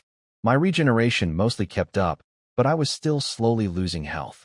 The upside was the 50% attack speed boost, which pushed me from 6.0 to 9.0. My arrows were firing so fast they blurred. I focused on clearing the grunt soldiers first. Even with reduced attack power, each one only took 2 or 3 arrows. The black demon commander and red mage kept harassing me. The commander swung its massive club while the mage launched fireballs. I chose to dodge the magic and tank the physical hit. With over 300 defense, the club only did 247 damage. Barely a scratch. 2 minutes. That's all it took to wipe out every grunt. Without their cover, the 2 elites were helpless. The commander went down fast. Then something unexpected happened. The red mage stopped fighting. She dropped her attack stance and started posing, crawling toward me, making eyes at me, trying to use her looks to survive. I'll admit she had a certain appeal in a purely physical sense. Her charm aura was still active, and a weaker-willed person might have hesitated. I put 5 arrows through her without blinking. I have standards. The burning debuff vanished with her death. I waited for my health to fully recover before entering the next portal. The final room was a volcanic cavern. Lava everywhere, sulfur choking the air. On a stone platform lay a silver-haired woman in a white dress. Princess Belia, presumably, but no boss in sight. I waited 10 minutes. Nothing. Then I heard something behind me. I spun and fired instantly. A deafening roar blasted me backward. When the shockwave cleared, a 3-meter-tall humanoid beast stood there. Red scales, burning eyes, fangs jutting out, radiating suffocating pressure. I hit it with my scant skill. Level 25 bronze boss. Every stat line showed question marks. At 15 levels above me, the system couldn't read anything except its level and rank. A level 25 bronze boss. In a starter village hidden dungeon. This was on a completely different level from anything I'd faced so far. A level 25 bronze boss in a starter village dungeon. Every stat was hidden behind question marks because it outleveled me by 15. I couldn't even assess what I was dealing with. It answered that question immediately by smashing me for 10,000 damage in a single critical hit. Its speed matched or exceeded mine, way beyond normal for a level 25 warrior type. I estimated its attack at somewhere between 2,000 and 2,500. I fired back. My lock-on meant it couldn't dodge. Each arrow did about 7,100 total damage. I worked out its health was roughly 800,000. Quick math, 120 hits to kill it, and at 10.5 attack speed with all my buffs, that's about 12 seconds of pure damage. Even if it hit me every chance it got, the numbers said I could win. Then it closed the gap and activated a fire aura. Burn damage, 1,500 per second, plus a debuff cutting all my healing by 50%. My life spring recovery dropped to about 60 per second. I was bleeding health fast with no way to outrun the aura because the boss was just as fast as me. I kept shooting. It was my only option. Things got worse when I realized it had 30% lifesteal. Every hit on me healed it for 1,500. I was grinding its health down while mine drained away. I finally got it to 10% health. Victory felt close. Then it activated 2 skills at once. Full heal back to 50% health, and a berserk mode that dropped all its defense to 0 but boosted its damage by 50%. I almost gave up. My health was under 60,000. Even without the berserk buff, I'd been barely hanging on. With it, every hit from this thing would be devastating, and its speed meant I couldn't kite out of the burn aura to recover. But quitting isn't in my nature. I decided to go all in. If I died, at least I'd know I gave everything. I kept firing, bracing for the end, and then the boss just collapsed. Dead. Its defense had dropped to 0 from the berserk mode. With no defense, my arrows were hitting for massively increased damage. Combined with the true damage from my talent, those few seconds of berserk had killed it faster than either of us expected. The system asked if I wanted to hide my name for the first clear announcement. I stood there stunned. I'd actually won. It took 3 system prompts before I snapped out of my shock. I'd actually won. My talent's instant kill effect must have triggered at the last moment. That's what saved me. The server announcement went out, but something was strange. No rewards were listed. I'd just beaten a level 25 bronze boss dungeon and got nothing. Then I heard glass cracking. The invisible barrier around the silver-haired woman on the stone platform shattered, and she sat up. She was stunning. Flawless pale skin, silver hair cascading past her shoulders, an aura of cold elegance. I swallowed hard before remembering to scan her. Every single stat showed question marks, even her level. That meant she was at least 30 levels above me. She could kill me with a flick of her wrist. She asked if I was the one who saved her. I nodded, guessing she was the source of my missing reward. I was right. Princess Belia offered me a choice of 3 items. The first, an epic tier weapon with no level requirement. Epic is 3 full tiers above bronze. A weapon like that could last until level 60 or 70 and would give me tens of thousands of attack power. In a game where most players haven't even reached 500 attack yet, that's absurd. The second, a special treasure called Eye of Truth, that helps the wearer discover hidden opportunities nearby. For a normal player, this would be priceless. One lucky find could change your entire trajectory. But as a reborn player who already knows where most secrets are, I didn't need it. The third, a divine scroll, left over from ancient times, when gods competed for followers by granting blessings. It's completely random. At best, you could get a god-rank talent, god-rank skill, god-rank class advancement, or even a divine weapon. At worst, you'd get junk equipment or a bag of rice. The gap between the best and worst outcome was almost comical. Pure luck. Belia looked at me and asked for my choice. I weighed my options carefully. The epic weapon was tempting, tens of thousands of attack power with no level requirement. But I already have the Godslayer bow, which can eventually be restored into a full divine weapon. Using an epic as a temporary placeholder felt wasteful. The Eye of Truth was incredible for anyone else, but as a reborn player, I already know where most hidden opportunities are. Easy pass. That left the divine scroll. Pure gambling. It could give me a god-rank talent, a god-rank skill, or even a divine weapon. Or it could give me a bag of rice. Total coin flip.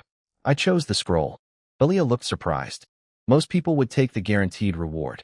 But I'm not most people. She handed me a dark scroll covered in ancient symbols glowing with faint silver light, then vanished without another word. I cracked it open. The system told me I'd received the blessing of Eldos, goddess of light. A permanent buff called Light's Protection. Not a skill. Not a talent. A permanent effect that doesn't take up any slots. 2 effects. First, all crowd control and negative effects are reduced by 80%. Stuns, taunts, burns, freezes, slows, poisons, everything cut by 4/5. Second, all healing effects on me are doubled. This was exactly what I needed most. My biggest weakness as an archer has been crowd control. Every time I've been slowed or taunted, it nearly cost me the fight. Now those threats are almost meaningless. And with doubled healing, my life spring regeneration jumped to over 200 health per second. I left the dungeon around 2 in the morning. The entrance was still packed with players shouting for groups. I ignored them and headed out. My plan was simple. Keep grinding turtles and stacking my talent. Then a notification popped up. The 100 refined gold ingots I'd posted a bounty for were ready for pickup at the bounty hall. That meant I finally had everything I needed to upgrade my Godslayer bow. Before heading to the blacksmith, I stopped at the tavern and bought 2 bottles of the most expensive liquor. I know something most players don't. In this game, A blacksmith's mood directly affects equipment quality. Higher affinity means better results. A cheap gift could mean the difference between a decent upgrade and an amazing one. When I walked into the smithy carrying the wine, Lee the blacksmith's eyes lit up. I mentioned Granny Lee had sent me and complimented his legendary craftsmanship. Between the flattery, the wine, and Granny Lee's name, my affinity with him shot from 0 to 80 in under a minute. The man practically glowed. I pulled out the Godslayer bow and laid out my materials, the 2 bronze pieces I'd swapped out of, my equipment, plus 5 black iron pieces including the Firefox set and the Moonlight belt. He confirmed he could upgrade it to silver tier. Then he surprised me. If I could kill the Gale Wolf King on Mount Mangdang and retrieve a special treasure pearl it stole from him, he'd upgrade the bow all the way to gold tier. Gold tier. I'd been hoping for silver, and he was offering gold. In a game where bronze equipment is still godlike, a gold weapon is beyond comprehension. The catch was a level 15 bronze boss. I'd just killed one of those in the dungeon. No problem. I accepted the quest, teleported to the mountain, and found the wolf's den. The Gale Wolf King emerged, a beautiful silver beast, 250,000 health, 1,200 attack, movement speed of 10. Impressive looking, but weaker than the assassin boss I'd fought earlier. I didn't even bother kiting. I just stood there and traded blows. Each of my arrows dealt nearly 10,000 damage. The wolf couldn't believe what was happening. A level 10 archer standing toe-to-toe with a bronze boss like it was nothing. 10 seconds. That's all it lasted. The mighty Wolf King fell over dead. I got the first kill reward. 100 experience, 10 stat points, 10 gold coins. More importantly, somewhere in the loot would be that treasure pearl the blacksmith wanted. Another boss first kill, another server announcement, another hidden name. I was starting to feel numb to these announcements. The glory I would have killed for in my past life barely registered anymore. Lonely at the top, I suppose. The Wolf King's corpse gave me 1 bronze item. Gale boots that sold for 150 gold, plus 3 black iron pieces and the heavenly wind pearl I needed. I listed everything except the pearl on the auction house. Nearly 200 gold coins in under a minute. Bronze gear is still insanely valuable at this stage. A server announcement caught my attention. One Song of Clarity had completed a unique special hidden quest in her starter village. That was Qingji. I'd given her the quest information just yesterday over dinner, and she'd already finished it. Her gaming talent was better than I'd estimated. I teleported back to the blacksmith and handed over the pearl. He was visibly impressed that a level 10 player had killed a level 15 bronze boss. He accepted the quest materials and told me to come back in 12 hours for the completed gold tier Godslayer bow. 12 hours was fine. I still had time before the village chief's ultimate quest. I was about to leave when something unexpected happened. After I left the area where I'd killed the Wolf King, a dark cloaked figure apparently stepped out from the shadows. Someone, or something, had been watching me fight. It muttered something about me being the adventurer that Ulra's found and that I might be useful. Then it vanished. I knew nothing about this at the time. Back at the smithy, just as I was heading out, the blacksmith stopped me. He said he had another quest, but this time he didn't announce it through the normal system. He leaned close and whispered something directly into my ear. Whatever he said made my blood run cold. My whole body tensed up. I woke up the next morning with my head still spinning from what the blacksmith told me last night. His quest was the exact opposite of the village chief's. The chief wants me to help him kill Alpheus, calling him a traitor who sided with the alien races. But the blacksmith says the chief is the real traitor, that he's been secretly working with the aliens all along, trying to open a passage for them to invade our world. The blacksmith wants me to help Alpheus kill the chief instead. 2 quests, 2 completely opposite stories, 2 incredible rewards. The chief promised a God rank skill enhancement book. That alone is worth more than almost anything in this game. God rank skills can be counted on one hand, even in my past life. But the blacksmith offered 500 free stat points. To put that in perspective, reaching level 20 only gives you 300 total. 500 points dumped into attack speed would be a massive boost to my talent grinding. Any normal person would pick the chief's quest. A God rank skill book beats raw stat points every day of the week. But I'm not picking one. I'm taking both. It sounds impossible, but the quest conditions actually allow it. The chief's quest only requires me to kill Alpheus or deal at least 20% of his health and damage. I turn that quest into the chief. The blacksmith's quest requires killing the chief. I turn that into the blacksmith. So the order is simple. First, help the chief kill Alpheus. Then kill the chief. Both quests completed, both rewards collected. And as a bonus, whichever one of them is actually the traitor ends up dead anyway. No loose ends. The problem is my current strength. Alpheus is reportedly a level 25 bronze boss, and I barely scraped through my last fight against something at that level. The chief's power is completely unknown. Nobody in my past life ever found out how strong he really is. If I want to pull this off, I need to get significantly stronger in the next day and a half. I ate a quick breakfast and logged in as soon as the daily reset hit. Teleported straight to Dark Spirit Pool. The place was deserted as usual. Most players are off running the King's Trial dungeon for double experience, and the Dark Spirit turtles here are too tanky for anyone to bother with normally. But that's exactly why I keep coming back. These turtles are the toughest regular monsters in the entire starter village, which means maximum hits before they die, which means maximum talent triggers. I stripped off all my gear except the starter bow. Even naked, my attack sat at 490 and my health was over 200,000, all from stolen stats. My true damage passive alone hit for over 2,000 per arrow. The turtles with their 36,000 health and 80 defense only lasted about 3 seconds each. That was actually a problem. They died too fast. I needed them alive longer so I could land more hits per turtle. But there was nothing tougher in the starter village, so I just kept going and worked with what I had. 6 hours of nonstop grinding. Arrow after arrow after arrow, hundreds of times per minute with my lock-on technique, firing multiple shots simultaneously. The turtles spawned, died, spawned again. My stats climbed steadily with every trigger. Then the notification I'd been waiting for finally appeared. My talent leveled up to LV3. The upgrades were enormous.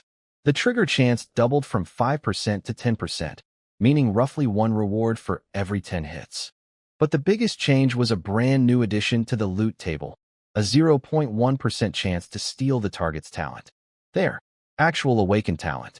If I ever fight a player with a God-rank talent and get lucky, I could take it for myself. The game gives everyone an extra talent slot every 2 class advancements, so I'd have room for it. The instant kill probability jumped to 0.05%, 1 in 2,000. That's 50 times better than when I started. I've already triggered it several times in critical moments. At this rate, it'll become a reliable weapon rather than a miracle. The health growth per trigger doubled to 80 points, and the true damage passive now deals 2% of my max health instead of 1%. With my health already in the hundreds of thousands, every arrow now carries thousands of points of unavoidable true damage. No amount of armor can stop it. The disguise ability improved too. 8 hours of perfect mimicry instead of 5, and I only need to have seen someone, not killed them. Much more flexible. I was still savoring the upgrade when I heard something that made my ears perk up. Footsteps, rushing toward me from a distance. And then a voice I recognized instantly. Chase her down. Get me that hidden dungeon, Mad Dragon. Again, the universe keeps throwing this guy at me like a gift-wrapped present. Every single time we cross paths, I walk away richer. Boots, secret treasures, equipment drops, bosses served on a platter. He's my own personal luck charm. And now he was chasing someone who apparently had a hidden dungeon. I didn't know what dungeon he was talking about, but it didn't matter. Whatever Mad Dragon wants, I want more. That's just how this works now. I smiled and started moving toward the sound. My talent had just leveled up, my stats were at an all-time high, and somewhere nearby, Frostwind's most generous donor was about to make another involuntary contribution to my growth. A hidden dungeon. I wondered what this one would contain. I heard Mad Dragon's voice before I saw him. He was yelling at his people to chase someone down, something about a hidden dungeon. Naturally, I followed the sound. Whatever he was after, I wanted it more. That's just how things work between us now. When I got closer, I crouched behind some bushes and took in the scene. About 24 Frostwind Guild members had formed a circle in a clearing near the Dark Spirit Pool.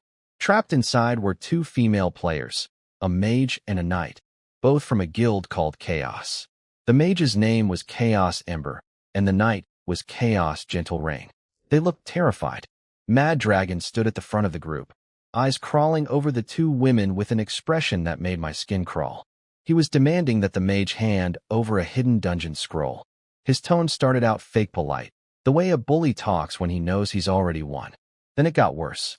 He started making threats, not just about taking their stuff, but about what his brothers might do to them if they refused.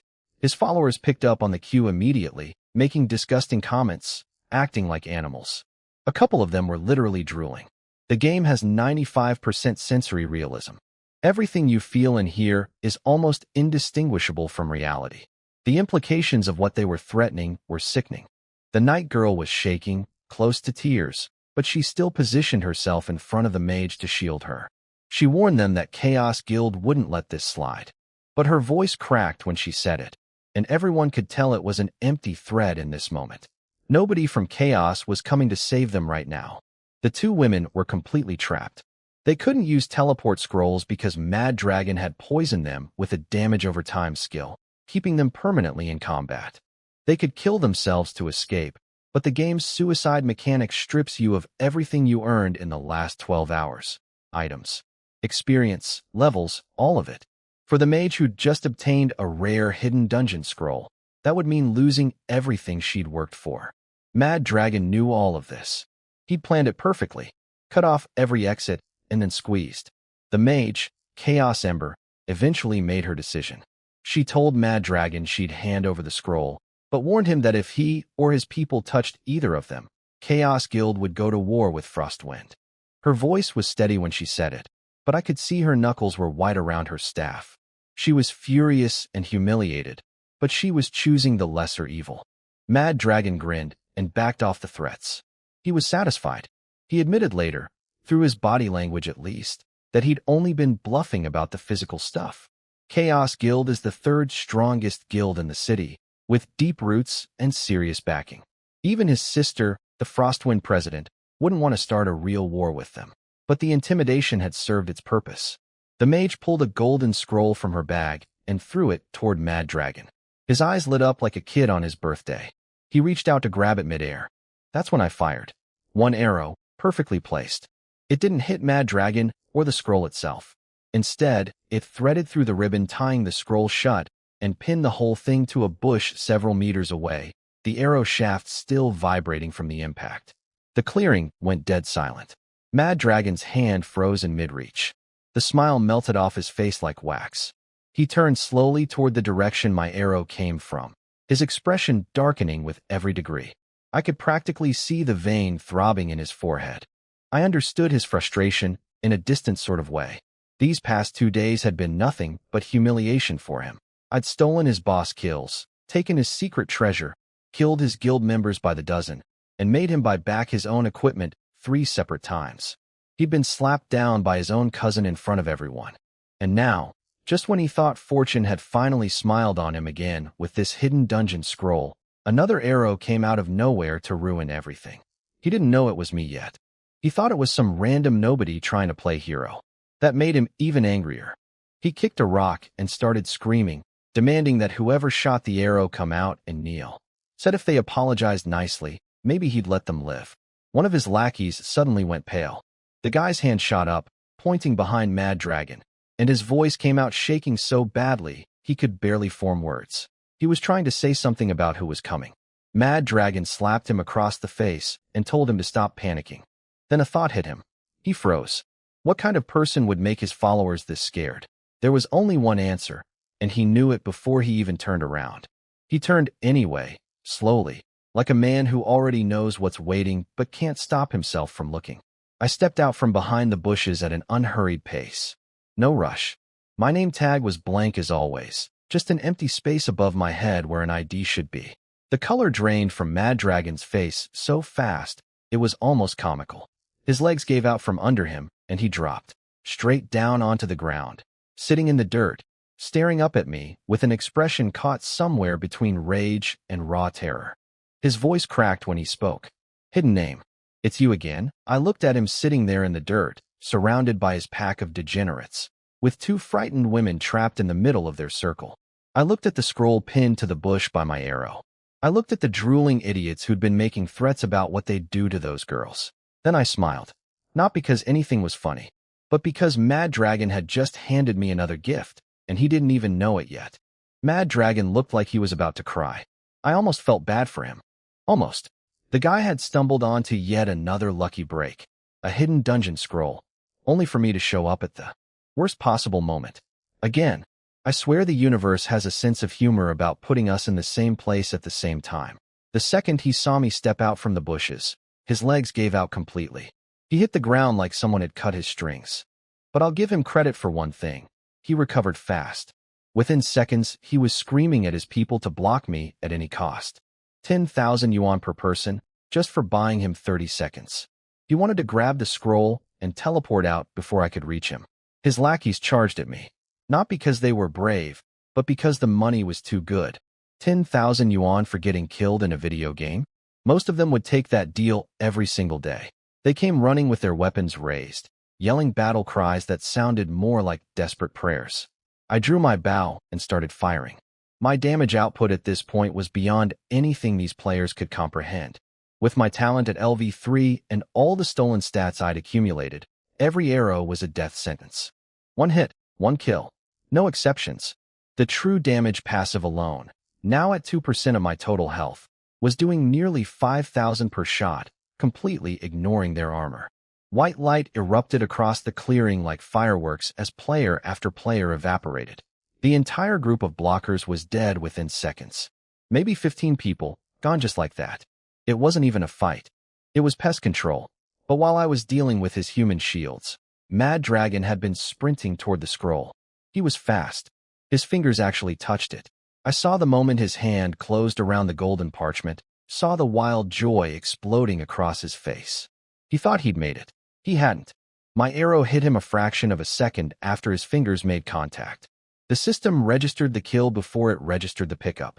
He burst into white light, and the scroll slipped from his dissolving fingers, tumbling through the air in slow motion before landing softly on the grass with a quiet little sound. I exhaled. That had been close. Another half second and he would have been gone with the scroll. I walked over and picked it up, brushing off some dirt. The dungeon was called Three Origins Sect Trial. I recognized the name from my past life. The mage, Chaos Ember, had originally lost this scroll to thieves in my previous timeline too, though it was someone else who stole it back then, not Mad Dragon. My interference with his timeline had shifted some events around, putting him here instead of in the main city where he should have been by now. I turned to the two women. They were still standing in the middle of the clearing, looking shell-shocked. The knight, Gentle Rain, had tear tracks on her cheeks but was trying hard to hold herself together. The mage, Ember, was gripping her staff so tightly her fingers had gone bone-white. I held out the scroll toward Ember. Just like that. No conditions, no demands, no lengthy negotiation. Just held it out and said one word, "Here." They both stared at me like I'd grown a second head. A hidden dungeon scroll is incredibly valuable. Mad Dragon had been willing to threaten and intimidate two women just to get his hands on it. And here I was, handing it back like it was a borrowed pencil. I told them to relax, that I wasn't like Mad Dragon. But I did have one condition. I wanted to join their party and enter the dungeon together. That was my price for the rescue. This wasn't about taking advantage of anyone. I had 3 solid reasons for handling it this way. First, stealing from them would make me no better than the guy I'd just killed. My grudge with Mad Dragon is personal, rooted in a past life of injustice. These two had done nothing wrong. Taking their scroll by force was something I simply wouldn't do. Second, Chaos Ember was actually someone I recognized. She was my junior from school, my underclassman. That connection, however distant, meant something to me. I couldn't rob someone I had that kind of tie with. Third, and most practically, this dungeon requires a minimum of 3 players to enter. Even if I took the scroll, I couldn't use it alone. So giving it back and asking to join was the only logical move. Ember accepted after a brief pause. She said it was fair, that without me the scroll was already gone. The knight, Gentle Rain, immediately switched from terrified to excited, chattering about how she'd suspected I was the famous anonymous player all along. She asked if I was really as fierce as the rumors said, then seemed surprised that I was being friendly instead of intimidating. I didn't quite know how to respond to that kind of energy. I steered the conversation back to business. Let's do the dungeon. That's when Ember dropped the complication. The dungeon has a level 10 minimum entry requirement.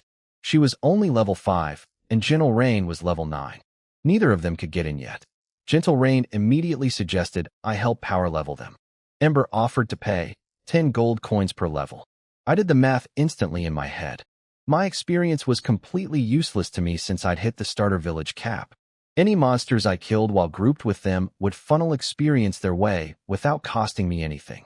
Meanwhile, I could keep grinding my talent and stealing stats from whatever we fought.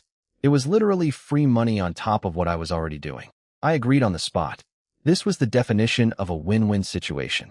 They get levels, I get paid, and keep stacking my talent. No downside whatsoever. We shook on it and formed a party. Time to get them to level 10 as fast as possible so we could crack open that dungeon before anything else went wrong. Meanwhile, Mad Dragon was having another meltdown at the Resurrection Fountain. He was screaming about how I'd ruined everything again, swearing eternal vengeance, vowing that he'd never rest until he'd made me pay. One of his followers tried to comfort him by pointing out that at least he hadn't dropped any equipment this time, which was technically an improvement. Mad Dragon nearly killed the guy on the spot for saying it. Actually, he did kill him. 2 arrows and the poor fool was back at the fountain himself. After venting his rage, Mad Dragon demanded an update on tracking down my real identity. Apparently, he'd had people trying to find me using a sketched portrait based on my in-game face, running it through various channels. But since I'd modified my appearance by 50% when I created my character, they'd turned up nothing. He screamed at them to keep searching, calling everyone around him useless. Someone suggested they focus on leveling up and getting to the main city instead. Once there, they could link up with the guild president and the main force, grind bosses together, build real strength, and come back for revenge when they actually had the power to back it up. It was sound advice. Mad Dragon hated hearing it, but even he had to admit the logic was solid. He was only level 8 now. He dropped another level from my kill, while most normal players had already passed level 10 by the second day. He was falling further and further behind. He clenched his fist hard enough to draw blood and stared toward the dark spirit pool one last time. Then he turned and led his remaining people away to grind levels. For now, anyway, I wouldn't be seeing him again in the starter village. I didn't know any of this was happening. I'd already brought the 2 Chaos Guild women back to the Dark Spirit Turtle spawning area. I sent them a party invite and set the loot rules so only I could pick up drops. The experience split was simple. They got everything, I got nothing. Experience was worthless to me at the level cap, so giving them 100% cost me absolutely zero. When they saw where I planned to power level them, both women looked concerned. The Dark Spirit Turtles have the highest defense in the entire starter village. Even well-geared players struggle against them. Their doubt was understandable. They'd seen me one-shot Frostwind players, but those were squishy human targets. Could I really tear through monsters with 36,000 health and 80 defense on both sides? Then I stripped off all my equipment except the starter bow, and their jaws dropped even further. They thought I'd lost my mind. I pulled the string and fired. Nearly 2,000 physical damage plus over 5,000 true damage per arrow, with a starter bow and 0 equipment. The supposedly unkillable Dark Spirit Turtle melted in a few shots, dissolving into white light before it even had time to turn around. Gentle Rain actually swore out loud. Ember, who was normally composed and calculating, just stared with her mouth slightly open. They'd heard rumors about my damage, sure. Everyone in the starter village had. But most people assumed it was all about my gear. Seeing me deal 7,000 damage per arrow while essentially naked shattered that assumption completely. I understood their shock. A normal level 10 player with maximum attack investment would have maybe 200 attack power without gear. I had 490. And my true damage passive, which scales off my total health pool of over 200,000, added another 5,000 on top of that. No amount of armor could reduce true damage. The turtle's impressive 80-point defense meant absolutely nothing against it. Ember was clearly doing calculations in her head. I could practically see the gears turning behind her eyes. She had an SS rank talent that multiplied her damage by up to 10 times, currently providing a triple multiplier. Even with that, she knew she couldn't come close to what I was doing barehanded. Whatever talent I had, she was certain it was at least God rank. I noticed the look in her eyes shift from amazement to something more purposeful. She wanted to recruit me. She was already thinking about what having me on her side would mean for Chaos Guilds standing against Frostwind. I didn't pay much attention to her scheming. My focus was entirely on grinding. Every turtle I killed was another chance for my talent to trigger another stack of stolen stats, another step toward being strong enough to complete both the village chief's quest and the blacksmith's quest simultaneously. The hour flew by in a blur of arrows and system notifications. By the time Ember finally hit level 10 and Gentle Rain caught up shortly after, my talent had triggered roughly 200 more times.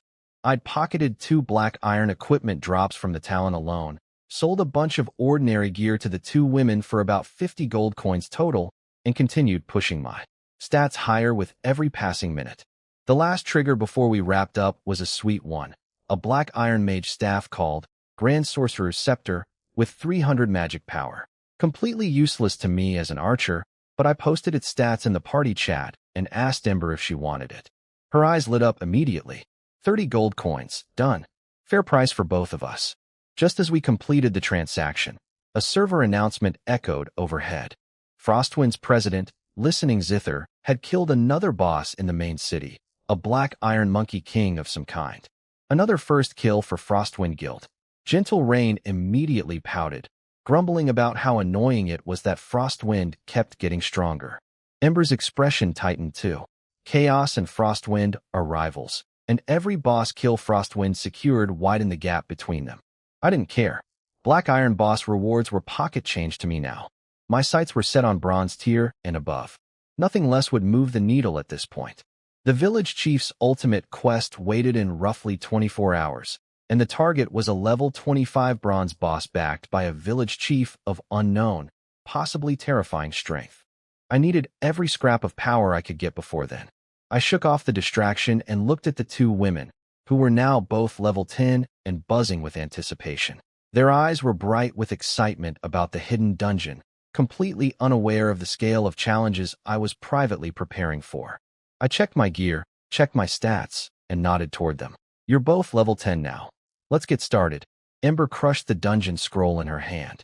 A deep humming sound filled the air, and a swirling black portal materialized out of thin air in front of us. The system confirmed what I already knew. This was a special dungeon requiring at least 3 players. We had exactly 3 minutes to enter before it would count as a failure.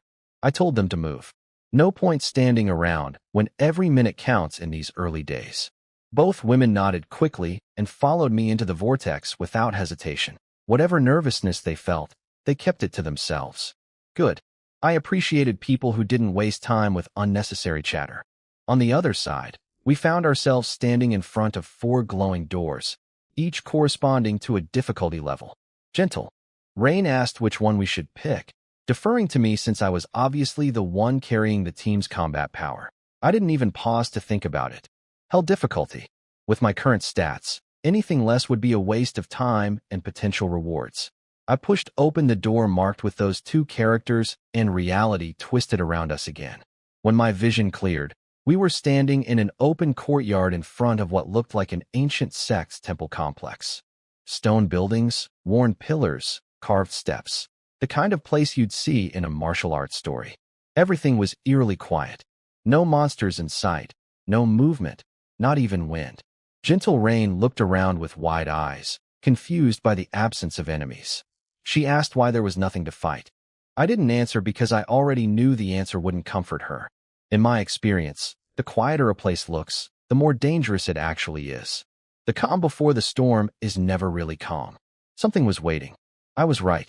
Seconds later, the ground beneath our feet started making rapid popping sounds, like dozens of things were punching through the earth simultaneously.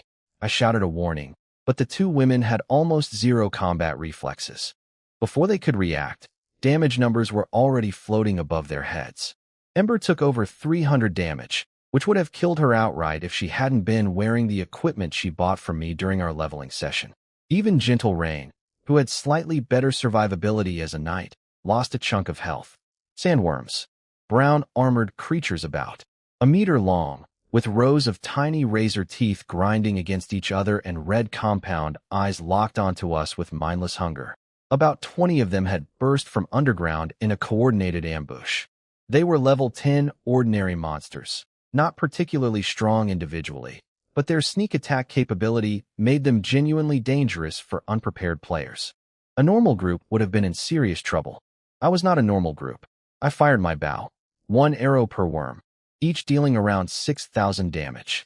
The worms had 6,000 health. The math was beautifully simple. In less than 10 seconds, every single sandworm was dead. I didn't even trigger my true damage passive on most of them because they died too fast for it to matter. 20-something enemies, erased before the 2 women had finished processing what just happened. I scanned the area to make sure nothing else was lurking underground, then told them to follow me. They scrambled to keep up, still looking a bit shaken from the surprise attack. We reached a massive bronze door covered in ancient carved symbols. Despite the wear of ages, the carvings still radiated an unmistakable aura of power. The system warned us that we were about to enter the sect's outer disciple area, where stronger enemies awaited. I pushed the door open without slowing down. Unless something at silver boss level was hiding inside, nothing in this dungeon could threaten me. Beyond the door was a large courtyard, and waiting there were about a dozen figures in black robes wielding swords. They looked human at first glance, but their faces were twisted and wrong, their bodies wrapped in dark energy. The system identified them as infected outer disciples of the Three Origins sect, corrupted by alien influence, completely insane, attacking anything on sight. Alien corruption. Again, these invaders had their tendrils everywhere, even inside ancient sect ruins sealed away in hidden dungeons. In my past life, I only encountered the aliens after they officially invaded Earth. I never had access to special dungeons like this one, never saw how deep their infiltration went before the catastrophe. Now I was getting a much clearer picture, and it was worse than I'd imagined. They'd been preparing their invasion for a very long time. I pushed those thoughts aside. There would be time for worrying about the alien threat later. Right now, I needed to clear this dungeon. I told Ember and Gentle Rain to wait outside the courtyard. These elite monsters had 320 attack power. A single sword strike would nearly kill Gentle Rain and would absolutely obliterate Ember. If I had to worry about protecting them during the fight, it would slow me down and create unnecessary risk. Both women agreed without argument. They understood their limits, which I respected. Once they were safely back behind the bronze door, I engaged. 12 elite disciples with 30,000 health each, 50+ defense on both sides, and 2 combat skills. Against most players, this would be a brutal fight requiring careful coordination between a full party. Against me, it was target practice. My arrows hammered into them for nearly 14,000 damage per hit, around 7,800 physical plus over 6,000 in true damage from my health passive. My health had climbed to roughly 300,000 by now, which meant my true damage alone exceeded most players' total attack power by a factor of 10. The disciples swung their swords at me when they got close. Most of them hit for 0, a clean miss against my 300+ defense. The ones that did connect dealt single-digit damage that my passive regeneration erased before I could even notice it. It took maybe 15 seconds to kill all 12 of them. They never stood a chance. From behind the bronze door, I could practically feel Ember and Gentle Rain staring. When one of the disciples' 320 power sword strikes bounced off me for a miss, I heard Gentle Rain make a strangled noise that might have been a gasp, or might have been her choking on her own disbelief. Even Ember, who'd been maintaining a composed exterior all day, was visibly struggling to process what she was seeing. I understood the reaction. 300+ defense on an archer was absurd. A knight in full black iron gear with every point invested in defense wouldn't match these numbers. I was walking around with stats that didn't make sense within the game's normal framework. My talent had broken the rules so thoroughly that I existed in a completely different tier from every other player in the game. I cleared the last disciple and called back to them. Time to move forward and see what waited in the main hall. Both women jolted out of their daze, faces flushing red as they realized they'd been standing there slack-jawed while I did all the work. They hurried after me like obedient students following a teacher on a field trip, and we pressed deeper into the corrupted ruins of the Three Origins sect. Gentle Rain caught up to me after we cleared the outer disciples and immediately started asking questions. She wanted to know my attack power. I figured there was no point hiding it since they could calculate it from the damage numbers anyway, so I told them straight. Over 2,000. Both of them gasped. Even though they'd just watched me tear through everything in the dungeon, hearing the actual number still shocked them. Right now, the strongest assassins wearing full black iron gear only reach about 600 attack. I was more than triple that, and I could do it without wearing any equipment at all. The gap between me and every other player in this game wasn't just large, it was a completely different dimension. Gentle Rain wasted no time with her next question. She asked me to join Chaos Guild, said they could help me fight Frostwind, that having me on their side would change everything. Then she got creative. She grabbed Ember by the shoulders and suggested, with the most mischievous grin I've ever seen, that Ember could offer herself as payment for my recruitment. Ember's face turned so red I thought she might actually catch fire. She shoved Gentle Rain away and started sputtering denials, voice cracking with embarrassment. Then Gentle Rain doubled down, saying she'd noticed how Ember had been staring at me during the fights, eyes practically glazed over, and asked if she'd gotten. Well, let's just say the conversation went somewhere I really didn't want it to go. I had to physically interrupt them before things went completely off the rails. I told them we should probably focus on clearing the dungeon first. Whatever this conversation was becoming, it definitely wasn't heading anywhere appropriate. These two had absolutely no filter, and if I let them keep going, even the game's content review system would start sweating. The interruption worked. We refocused and pushed deeper into the ruined sect compound, moving through crumbling corridors and collapsed hallways until we reached the main hall. It was massive, imposing, the kind of building designed to make you feel small. Ancient architecture with carved pillars and worn stone floors, everything draped in an oppressive silence. The moment I stepped within range of the entrance, every instinct I'd honed across 2 lifetimes screamed at me to move. I threw myself backward without thinking, bow already drawn, and fired an arrow into what looked like empty air. Metal clashed against metal. A white-robed figure flickered into existence right where I'd been standing a heartbeat ago, his sword still mid-swing from the attack I'd just dodged. He was a young man, handsome features frozen in a blank expression, eyes completely empty of anything resembling consciousness. The Three Origins sect emblem was stitched across his chest.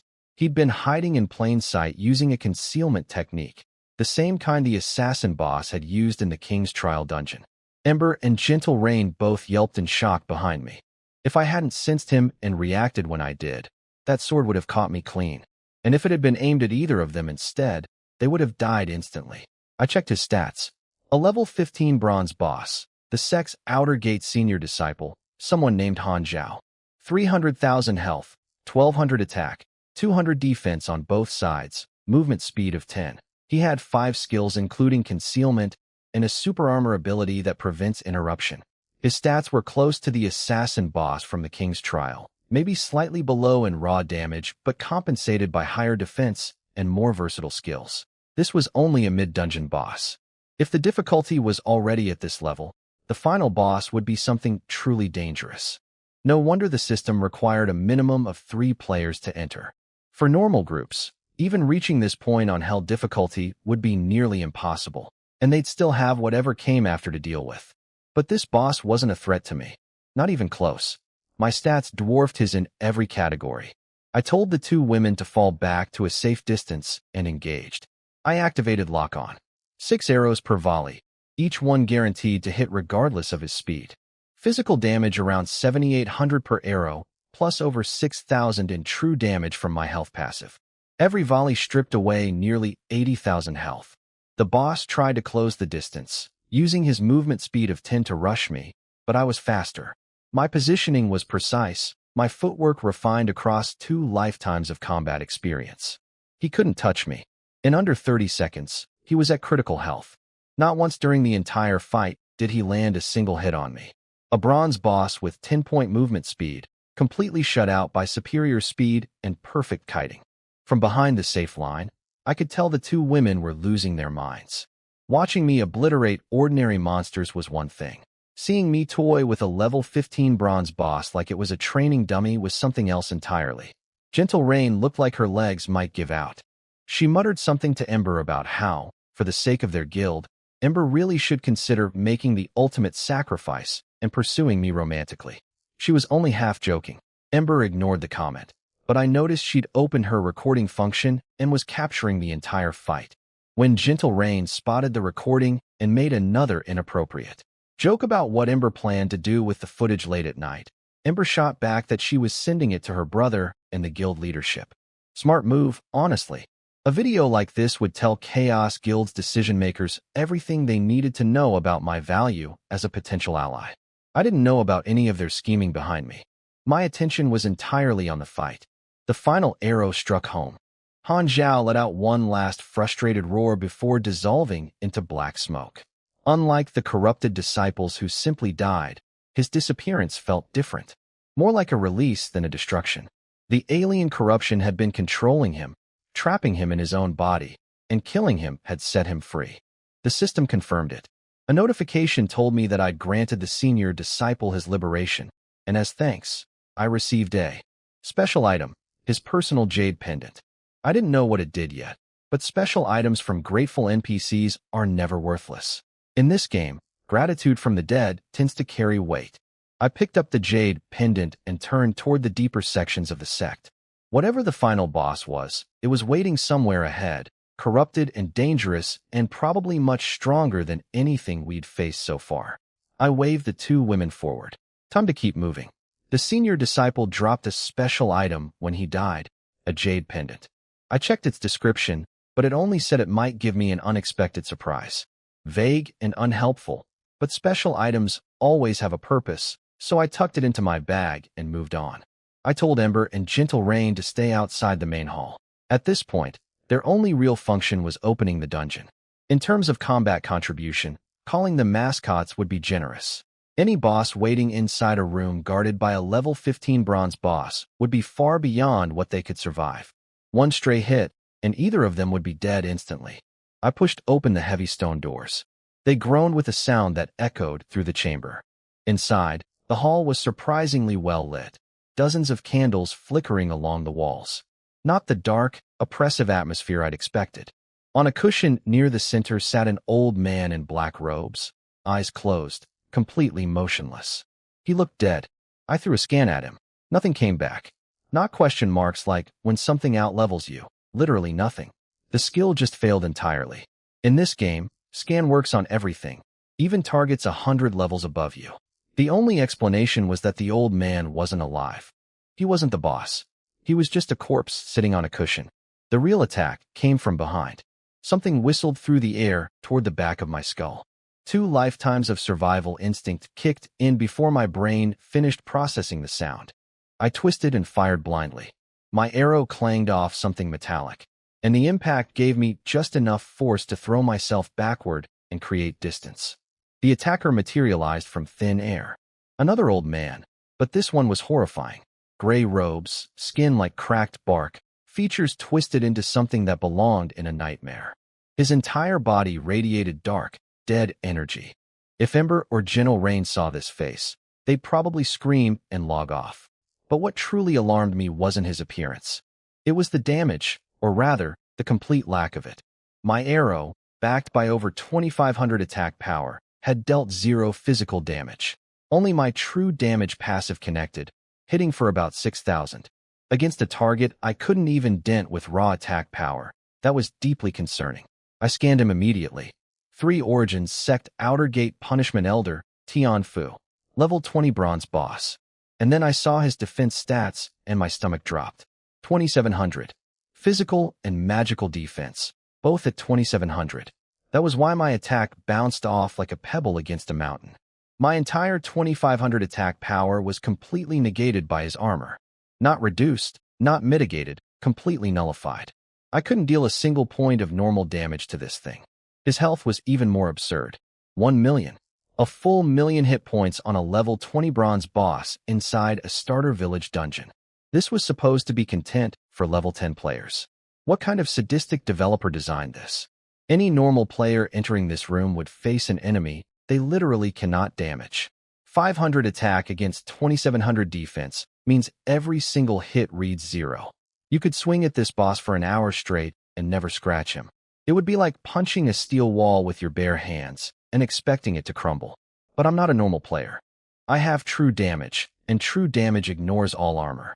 Every arrow I fire carries over 6,000 unavoidable damage from my health passive. 1,000,000 health divided by 6,000 per hit means roughly 170 arrows to kill him. At my attack speed, that's maybe 20 seconds of sustained fire. His attack power was laughably low for a boss, only 300. With my defense over 300 as well, his normal hits would deal nothing to me either. We'd essentially be two tanks trying to punch through each other's impenetrable armor. Except I had the cheat code of true damage, and he didn't. At least, that's what I thought before he hit me. He vanished. No warning, no telegraph, just gone. Then a fist came out of nowhere and slammed into me with force that sent me flying across the hall. Two damage numbers appeared above my head. The first was a miss, his normal attack failing to penetrate my defense, as expected. The second was 500 points of true damage. He had his own version of armor-piercing damage, some kind of built-in true damage mechanic similar to my talent's passive. 500 per hit wasn't catastrophic. With my health over 300,000 and my regeneration running at several hundred per second, he'd need over 600 hits to kill me. Meanwhile, I only needed about 170. The math still favored me heavily. But his speed was a problem. 12-point movement, faster than me without my sprint buff active. And his skills were all hidden behind question marks, meaning I had no idea what else he could do. The teleportation-like movement he'd just demonstrated wasn't even listed in his visible abilities. This boss had tricks I couldn't predict. I steadied myself and started firing. 6 arrows per volley with lock-on active, all guaranteed to hit. Each one connected for about 6,000 true damage, slowly chipping away at that enormous health pool. The physical damage was worthless, but the true damage was steady and reliable. Then the old man smiled. It was the most unsettling thing I'd seen in this entire dungeon. That cracked, bark-like face splitting into a grin that had no business existing on anything human-shaped. My instincts screamed danger louder than they ever had before. He vanished again. I spun around, already knowing he'd appear behind me, already moving to dodge. But he was faster, a hand colder than anything I'd ever felt clamped down on the back of my neck like a vice made of frozen iron. My joints locked up, my muscles seized. He lifted me off the ground like I weighed nothing. The system notification was almost insulting in its clinical tone.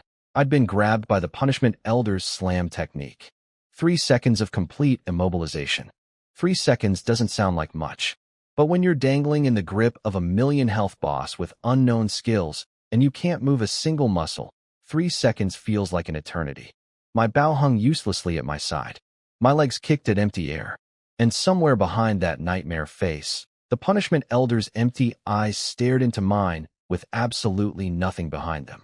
I had roughly 2.5 seconds to figure out what was about to happen to me when those 3 seconds ended. The slam hit hard. 10,000 true damage as the Punishment Elder hurled me into the stone floor like a rag doll. The impact shook the entire hall. Before I could even register the pain, I heard the air split again. He was already following up with another attack, fist screaming downward with enough force to crack the earth beneath it. This old monster's combat instincts were terrifying. No hesitation, no wasted movement. Just pure relentless aggression designed to chain one devastating blow into the next without giving the target a single frame to recover. If I'd been anyone else, that 3-second grab and a slam and a follow-up punch would have been a death sentence. There's no surviving that kind of combo at this stage of the game. But I had Light's protection. The blessing from the Goddess of Light reduced all control effects by 80%, which meant his 3-second pin only held me for about half a second. I broke free just before his second fist connected, twisted my body sideways, and used my speed to rocket out of his range. My heart was hammering against my ribs so hard I could feel it in my teeth. The moment I had distance, I was already drawing my bow. 6 arrows flew in rapid succession, each one clanging uselessly off his impossible defense, except for the true damage, which burned through his health at 6,000 per hit regardless of armor. 36,000 health shaved off in a single volley. Against his 1,000,000-point health pool, it was like scratching the surface of a glacier. But scratches add up.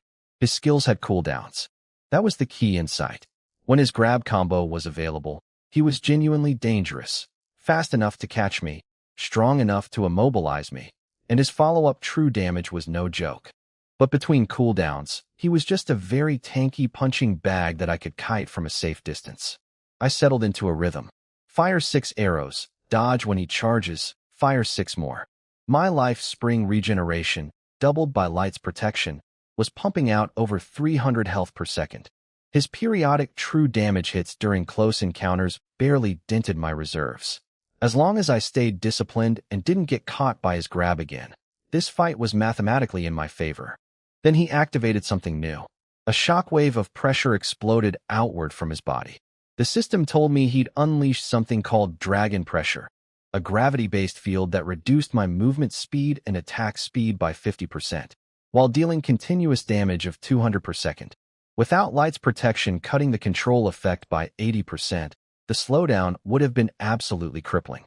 Even with the reduction, I could feel the invisible weight pressing down on my shoulders, trying to pin me to the ground. My movement speed, originally at 14.8, dropped significantly. My attack speed suffered too, but even debuffed, I was still faster than him. That was the only number that truly mattered in this fight. As long as I could outrun him between his skill rotations, I could keep firing true damage arrows and slowly grind down that massive health bar. The fight became a war of attrition. He'd charge, I'd dodge. He'd use his grab when it came off cooldown, and I'd break free almost instantly thanks to Light's protection. He'd land the occasional hit during the chaos of his combo, scraping off a few thousand health, but my regeneration patched the holes faster than he could make them. Meanwhile, my arrows kept chipping away at his million health points, 6,000 at a time. 80%, 65%, 40%. The numbers fell steadily as minutes ticked by. Every time his combo came off cooldown, I had to dance on the edge of death, dodging and weaving through attacks that would have killed most players 10 times over. The mental strain was worse than the physical damage. One moment of lost concentration, one mistimed dodge, and his grab would catch me clean. Without Light's protection softening the control duration, I might not escape a second time. 15%, 5%. I watched his health bar shrink with growing anticipation, waiting for the inevitable, the heal, the berserk mode, the emergency shield, whatever trump card bosses always pull out at critical health. Every boss I'd fought in this game had some kind of desperation mechanic near death, but it never came. His health hit 0. He let out one final roar of frustrated rage and exploded into a cloud of black smoke that dispersed into nothing. No healing, no berserk, no second phase. He was just dead. I sat down right where I was standing, legs giving out beneath me. My health bar was fine, nearly full actually, but my nerves were shot. 15 minutes of constant knife-edge focus against a boss with 12-point movement speed, million-point health, and an unpredictable grab combo had drained me mentally more than any fight since my rebirth. Every second of that battle required perfect positioning and instant reactions. One slip meant death. Then I noticed something strange. No completion reward had appeared. No system announcement, no loot window, no congratulations message. I'd killed what was clearly the final boss of this dungeon, and the game was acting like nothing happened. Before I could process that confusion, the entire dungeon began dissolving around me. Buildings melted like paint in rain. Walls faded into transparency. The stone floor beneath me softened and vanished. Within seconds, the corrupted sect compound had been completely replaced by a peaceful mountain valley stretching out in every direction. Gentle hills, quiet streams, open sky. Ember and gentle rain appeared nearby, looking just as bewildered as I felt. None of us had expected this. 3 streaks of light descended from above and materialized into palm-sized tokens, one landing in each of our hands. The system finally spoke. We'd completed the 3 Origins sect trial, and these tokens could be crushed to enter a reward dimension where our individual prizes waited. Gentle Rain immediately noticed that my token was different from theirs. Hers and Ember's were black with the number 3 stamped on them. Mine was gold with the number 100. Ember figured it out quickly. The numbers represented our contribution scores. Since I'd done essentially all of the fighting, every boss, every trash mob, every single point of damage, I'd earned a perfect 100. They'd earned 3 each, presumably for being present and alive when the dungeon ended. A contribution-based reward system. Whoever does the most work gets the best prizes.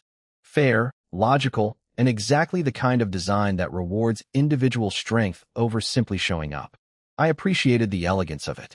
Gentle Rain was practically drooling over my gold token, wondering out loud what kind of insane reward a perfect score on a hell difficulty special dungeon would produce. Honestly, I was wondering the same thing. Every reward I'd received from these dungeons had exceeded my expectations.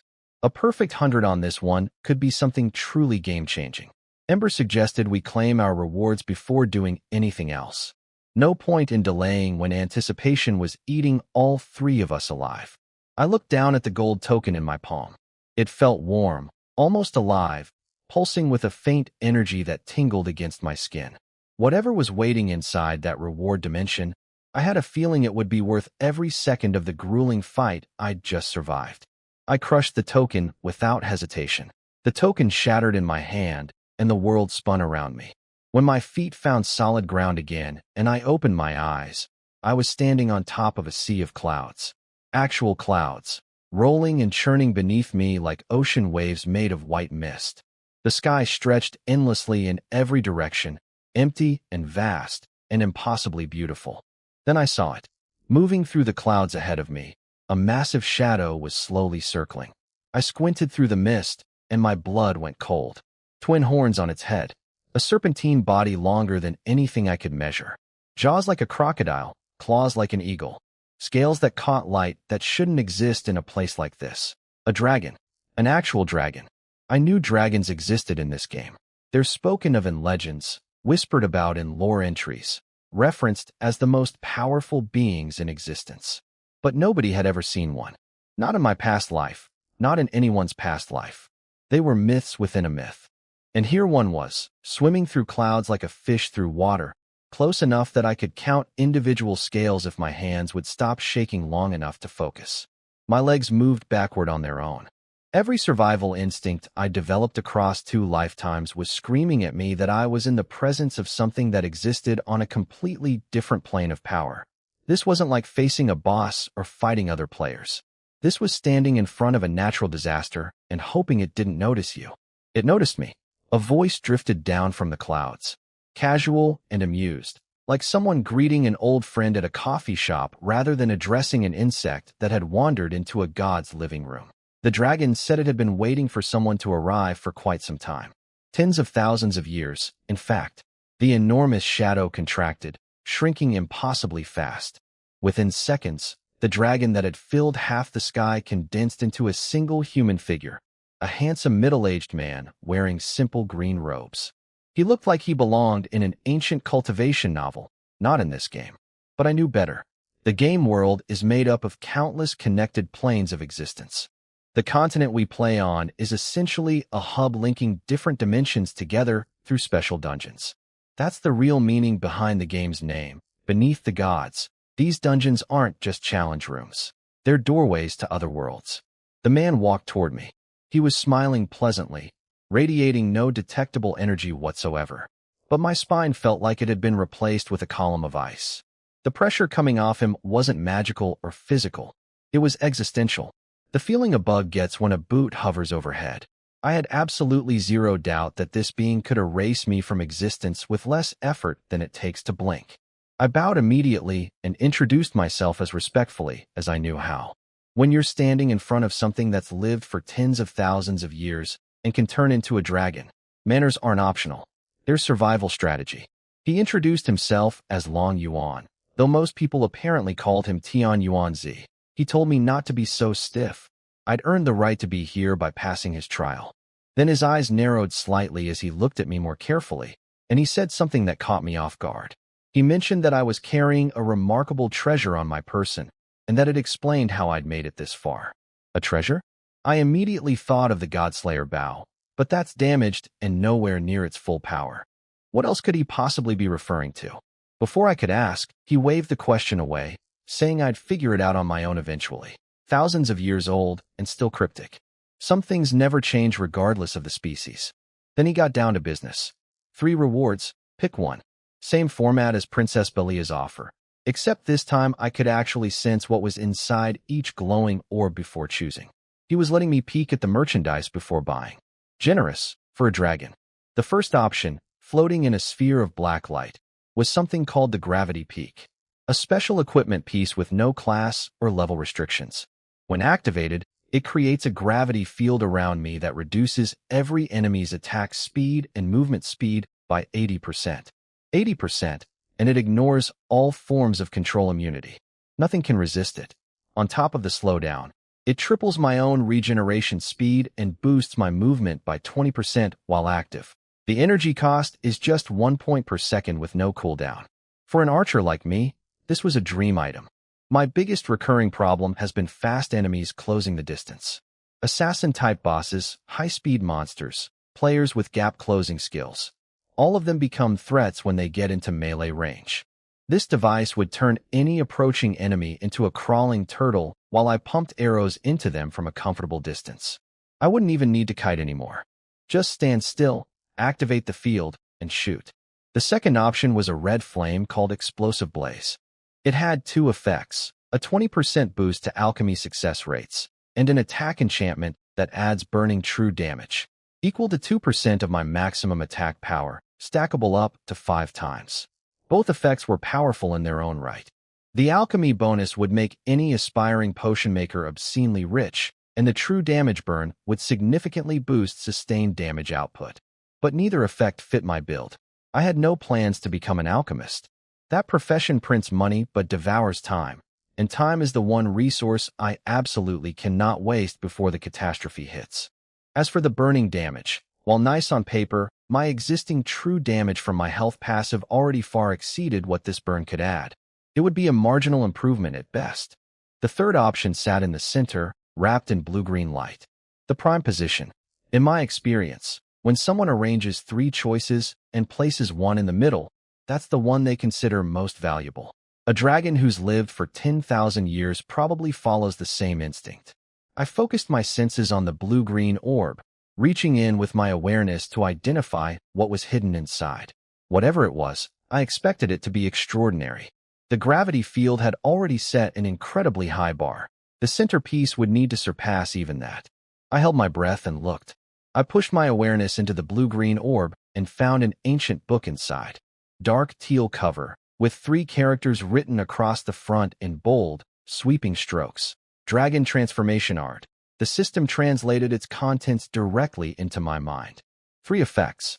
The first was called Forge the Body. When activated, I lose 10 health points per second, but in exchange I permanently gain 0.1 health and 0.001 defense every single second. No cooldown to turn it on or off. Just leave it running and watch my stats climb forever. 10 health per second is nothing.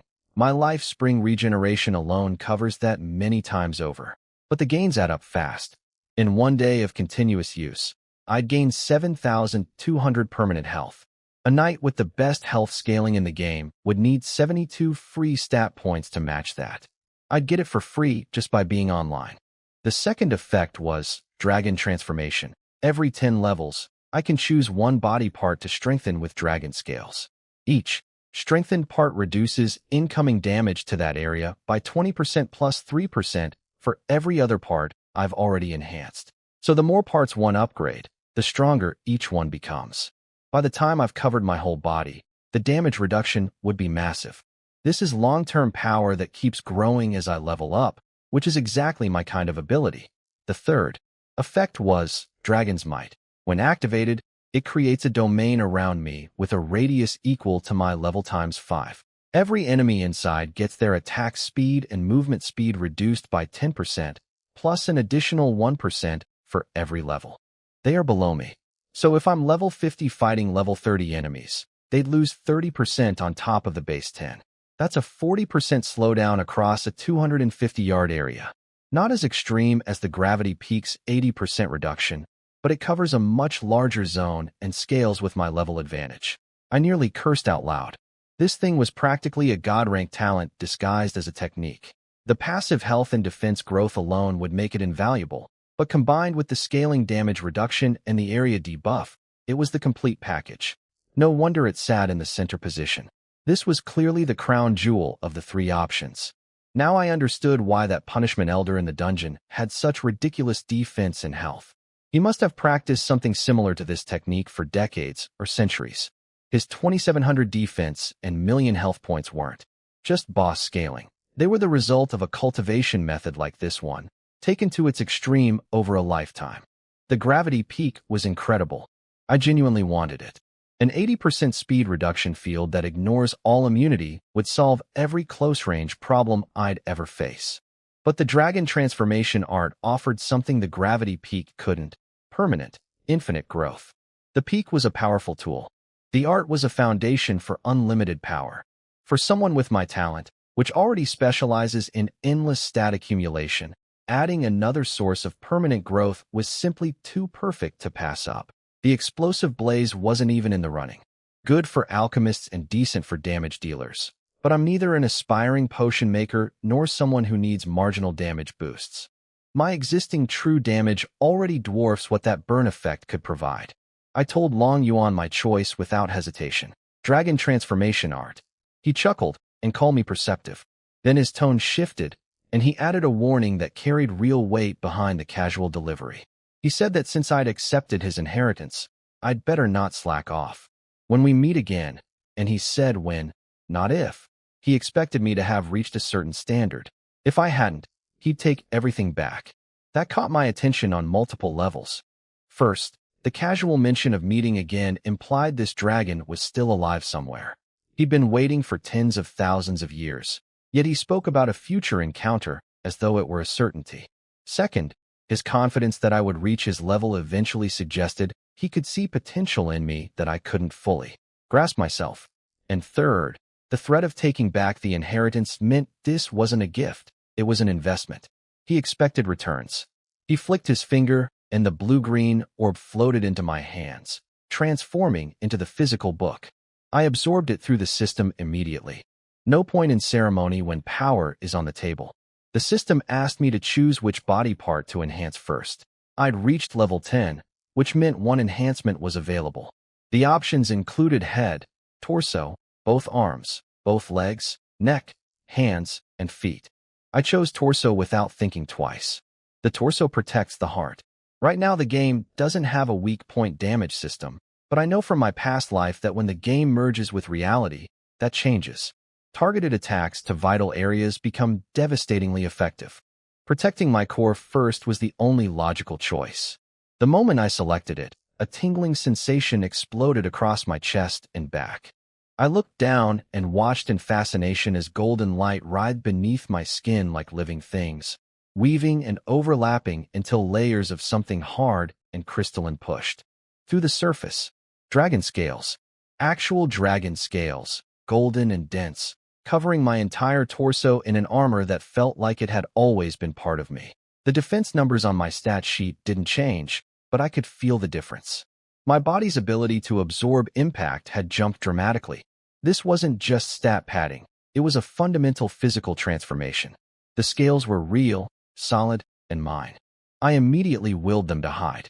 Walking around with a chest covered in golden dragon scales would attract exactly the kind of attention I didn't need. Fortunately, the scales retracted beneath my skin without losing any of their protective properties. Invisible armor that never comes off. Perfect. Long Yuan watched the whole process with wide eyes. Apparently, condensing dragon scales on the first attempt was supposed to take days, not seconds. He muttered something about me being a once-in-a-generation genius. I didn't correct his misunderstanding. My system-based absorption mechanism worked differently from whatever method he'd originally designed, but he didn't need to know that. I activated the Forge the Body passive immediately, setting it to run continuously in the background. From this moment forward, every second I spent in the game would make me slightly stronger, automatically and permanently. 10 health lost, a fraction of a stat point gained, over and over, forever. I thanked him sincerely. This technique had genuinely transformed my potential. His final words were heavier than everything else he'd said combined. He told me the world wasn't peaceful, and that I should grow strong quickly, not just for my own sake, but for the world's. Then he said something that made my chest tighten. He said that even if I didn't go looking for trouble, they would eventually come looking for me. They. He didn't specify who. The aliens? Something worse? Whatever he meant, the implication was clear. Forces beyond my current understanding were already aware of me, or would be soon. and when they came, I needed to be ready. His image faded like smoke dissolving in wind, leaving me alone on the cloud sea with more questions than answers and a growing sense that the game I thought I understood was only the surface of something far deeper and far more dangerous than anyone realized. I pushed the worries aside. Long Yuan's warnings were about a future I couldn't influence yet. Right now, I had two opposing quests to complete, a village chief and a blacksmith who might both be traitors, and a level 25 boss to help kill tomorrow. The dragon's cryptic prophecies could wait. I stepped into the teleportation array and vanished. When I emerged from the cloud sea back into the mountain valley, Ember and Gentle Rain were already waiting. The moment I appeared, both pairs of eyes locked onto me like heat-seeking missiles. Gentle Rain practically sprinted over, face bright with curiosity, demanding to know what reward I got. I kept it vague, told her it was decent. That's all anyone needs to know. The dragon transformation art is the kind of power that would make every guild, every organization, and every ambitious player in the game lose their minds, trying to take it from me. I've learned the hard way, in this life and the last one, that showing your cards gets you killed. I redirected the conversation by asking about their rewards. Gentle Rain lit up immediately. She'd gotten a full set of bronze equipment, which was genuinely impressive for a contribution score of only 3. Ember had received an S-rank skill. Both solid prizes that proved even the minimum reward from a hell difficulty special dungeon was worth more than most players would earn in a week of grinding. Then Ember's expression changed. The casual post-dungeon chatter disappeared, replaced by something more serious, more calculated. She straightened her posture, and a faint blush crept across her cheeks as she told me that she was the younger sister of Chaos Guild's leader, someone called Chaos Thunderstrike. Their guild wanted to recruit me. The offer was 150 million yuan per year. I wasn't surprised. I'd seen this coming from the moment she started recording my fight against the senior disciple. What did surprise me was the number. 150 million was 50 million more than Frostwind's offer. These guilds were getting into a bidding war over me, and each one was trying to outdo the last. But the answer was the same as before. No, money isn't my problem. Freedom is my priority.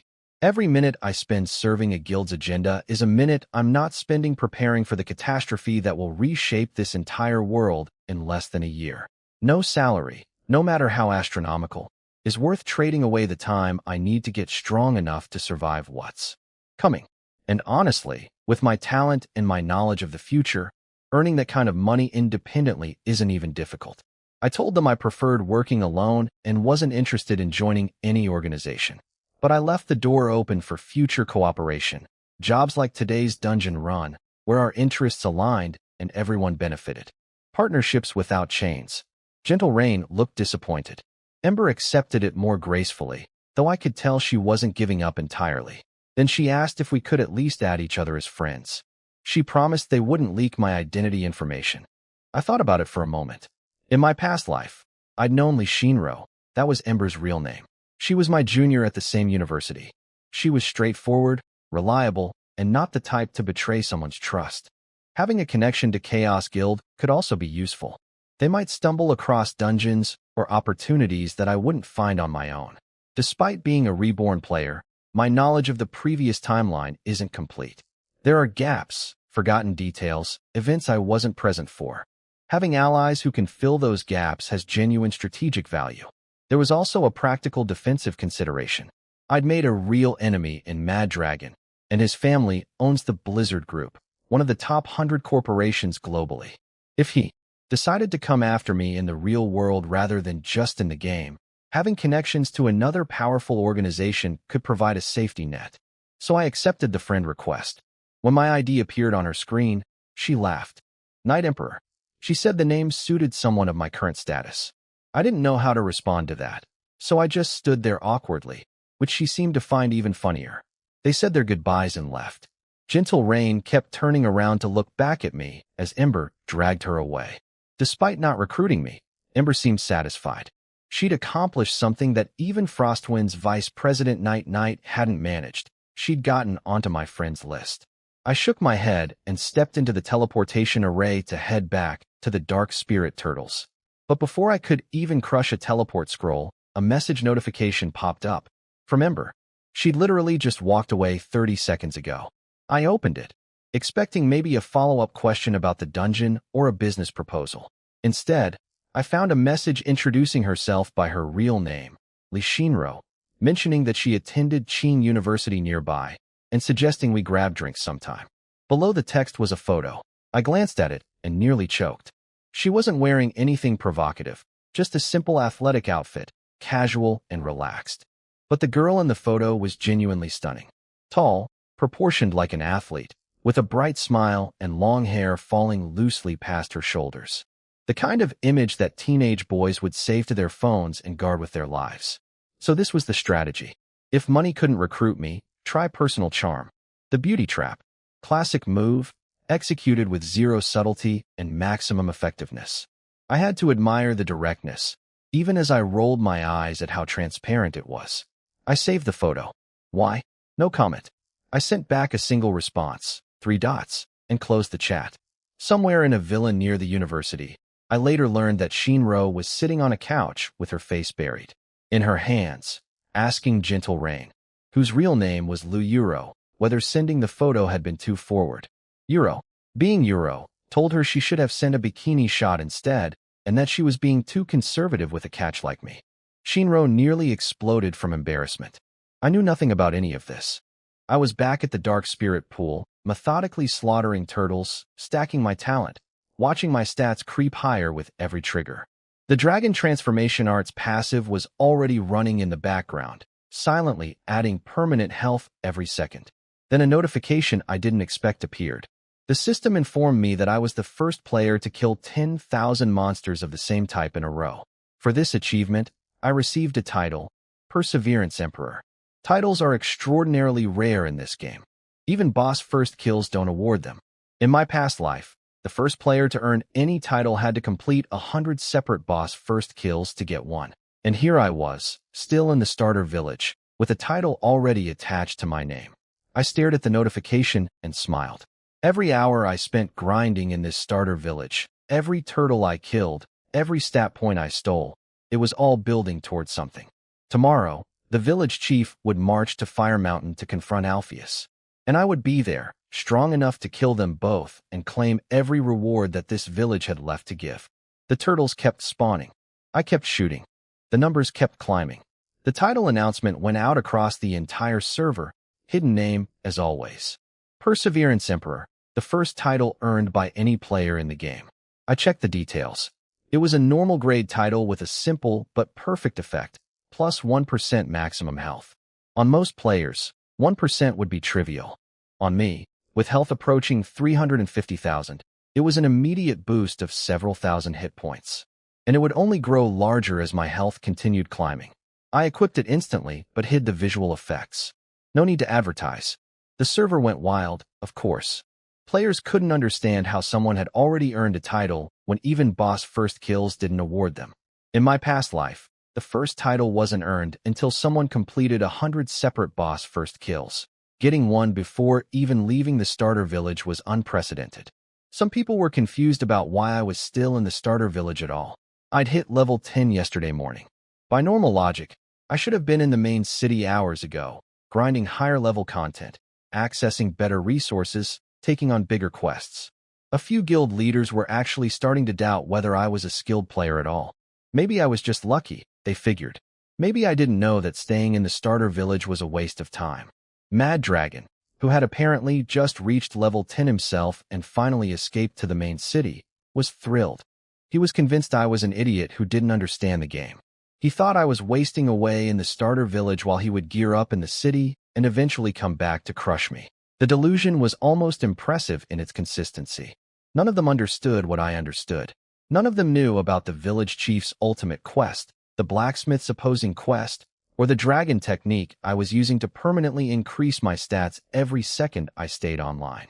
None of them knew that the catastrophe was coming in less than a year, and that every point of power I gained now could mean the difference between life and death when the worlds merged. Let them think I was foolish. Their underestimation was my armor. I pulled up my full stat sheet. Level 10, dual class archer and knight. Health at 348,000. Attack at 2600. Both defenses over 330. attack speed at 6, movement speed over 14. 160 unspent stat points, saved for later. My talent was at LV3, my skills included an S-rank Archer's Heart and an A-rank Life Spring at LV3, plus the lock-on technique. The Dragon Transformation Art, the Permanent Lights Protection buff, the Wolf God Contract, a full Bronze-tier Wolf set, and the Perseverance Emperor title. By any measurement, I was no longer playing the same game as everyone else. My stats belonged to a mid-level boss, not a level 10 player. The gap between me and even the strongest human players was so vast that comparing us would be like comparing a house cat to a lion. We looked like the same species from a distance, but up close, the difference was everything. My target was clear. By the time the village chief moved against Alpheus tomorrow, I needed my health above 500,000. With my talent, triggering at 10% per hit, the Dragon Transformation Art passively generating health every second, and hours of grinding ahead of me. That number was achievable. Tight, but achievable. A system notification interrupted my planning. An external call, Qingji. I checked the time and realized it was past 8 in the evening. She must have come home from her family visit and discovered the 2 gaming pods sitting in our apartment. The ones I bought without telling her. Each one costs 100,000 yuan. She was going to have questions. I logged off and stepped out of my room. Sure enough, she was leaning against the doorframe with her arms crossed, wearing an expression that said I had about 3 seconds to start explaining before she escalated to violence. She demanded to know where the money came from. 2 gaming pods, 200,000 yuan total. I told her I earned it in the game. She laughed in my face. She thought I was joking. She knew my gaming skills from before, or thought she did. In her mind, I was the same average player I'd always been. She even joked that maybe I'd gone to a nightclub and sold myself while she was away. I decided it was time.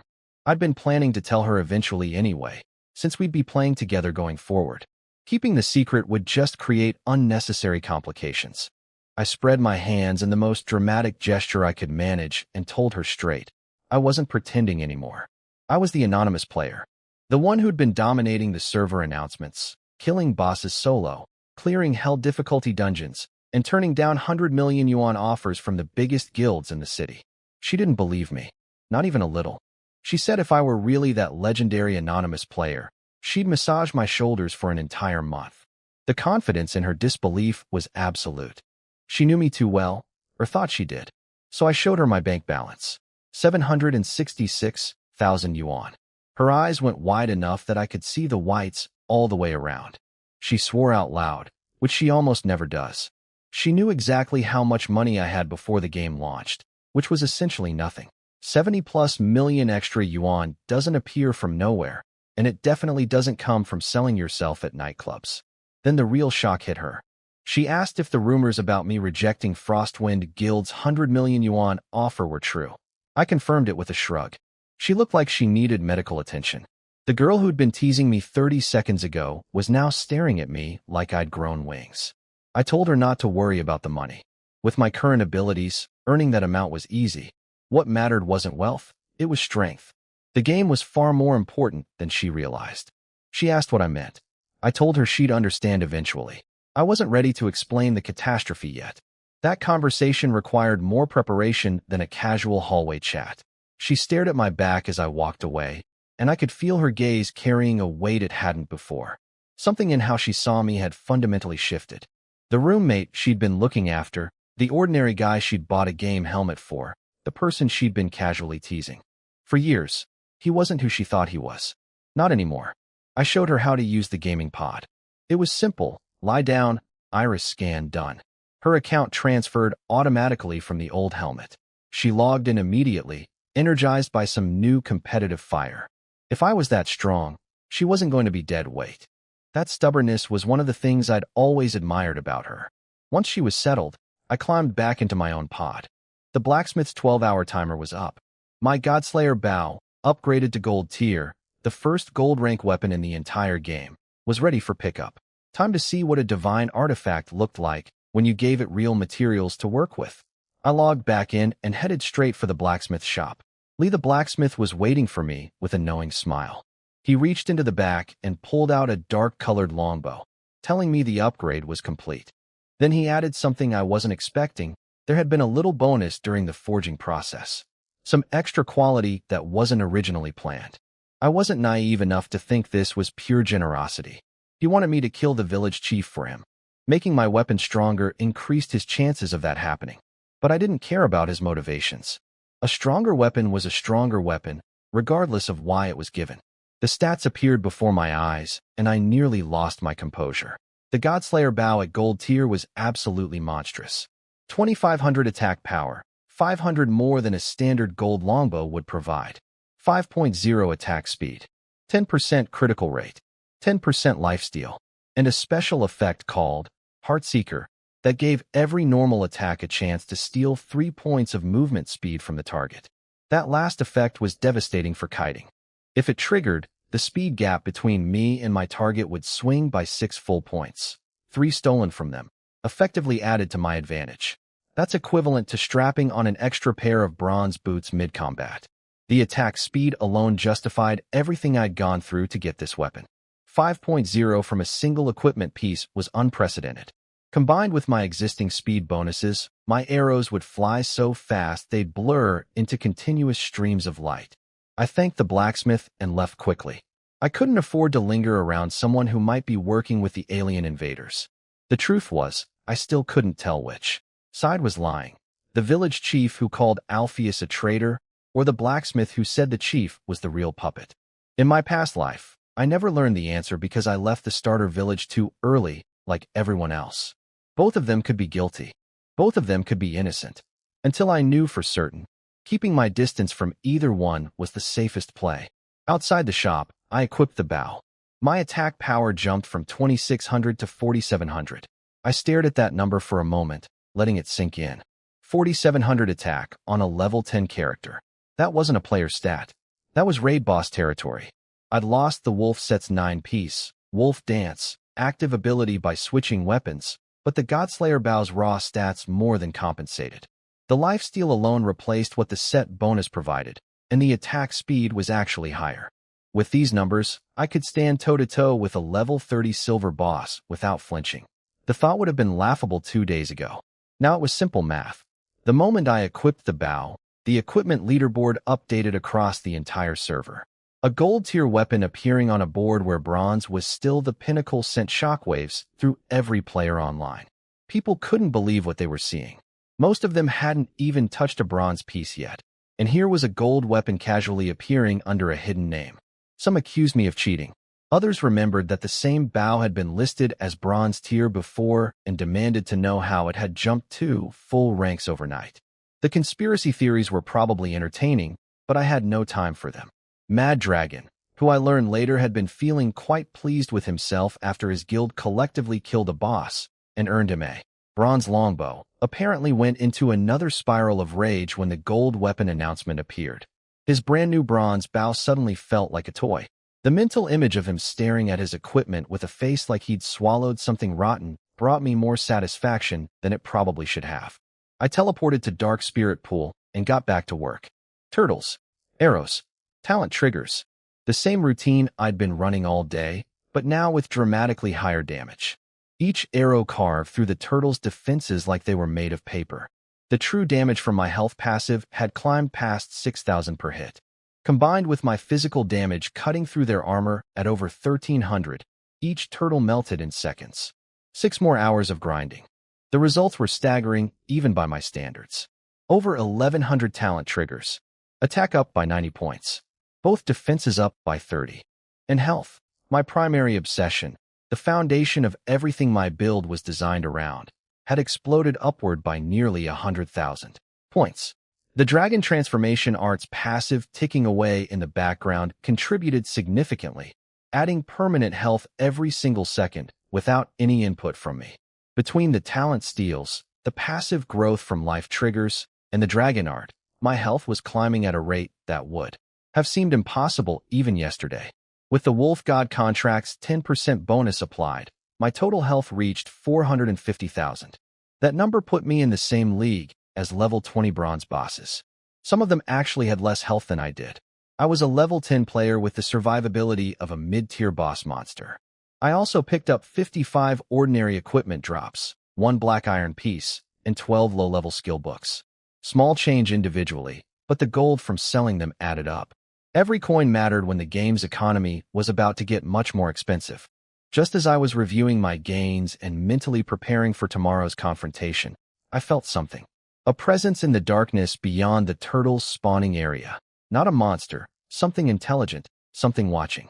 My instincts, sharpened across 2 lifetimes of survival, fired before my conscious mind caught up. I spun and launched an arrow into the shadows. A deep, calm voice answered from the darkness. It said I was impressive, that I lived up to the expectations of both Ules and Liutian, names I recognized as the village chief and the blacksmith. Then a figure stepped into view, wrapped head to toe in a black cloak, radiating an aura of controlled menace. I threw a scan at him instantly. The name that appeared made my blood pressure spike. Alpheus, the target of the village chief's ultimate quest. The man the blacksmith claimed was the real hero fighting against a corrupt leader. Level 30. Silver rank. Every stat hidden behind question marks, because he outleveled me by 20. Not 25. Not bronze tier, as the rumors had suggested. Level 30. Silver. He was standing right in front of me, close enough to kill me before I could blink, and I had absolutely no idea what he wanted, or whose side he was truly on. The confrontation that was supposed to happen tomorrow at Fire Mountain had apparently decided to come to me early. I tightened my grip on the Godslayer bow and stared into the darkness beneath his hood, trying to read intentions in a face I couldn't see. Alpheus, I said, keeping my voice steady despite the ice flooding through my veins. Alpheus, level 30, silver rank. Not the level 25 bronze boss I'd been told about. The information from my past life was wrong, or someone had deliberately downplayed his strength. Either way, the reality standing in front of me was considerably more dangerous than what I'd prepared for. But the immediate threat wasn't what I expected. He didn't attack. He didn't even seem hostile. He just stood there in his black cloak, radiating calm authority, and told me he wanted to cooperate. He knew I'd taken the village chief's quest to kill him. He knew about the blacksmith's opposing quest too. He'd come here not to eliminate a threat, but to recruit one. He wanted me to help him kill the village chief instead. My first instinct was confusion. The blacksmith had already given me that exact same mission. If Alpheus and the blacksmith were working together, why was he here making a separate deal? They should have already coordinated. Something didn't add up, and that gap in logic made my suspicion spike higher than his combat stats did. He read my expression and explained without being asked. He said it was simply extra insurance.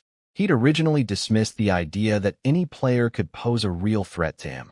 Our kind, adventurers, as the NPCs called us, were too weak to matter in conflicts between beings at his level.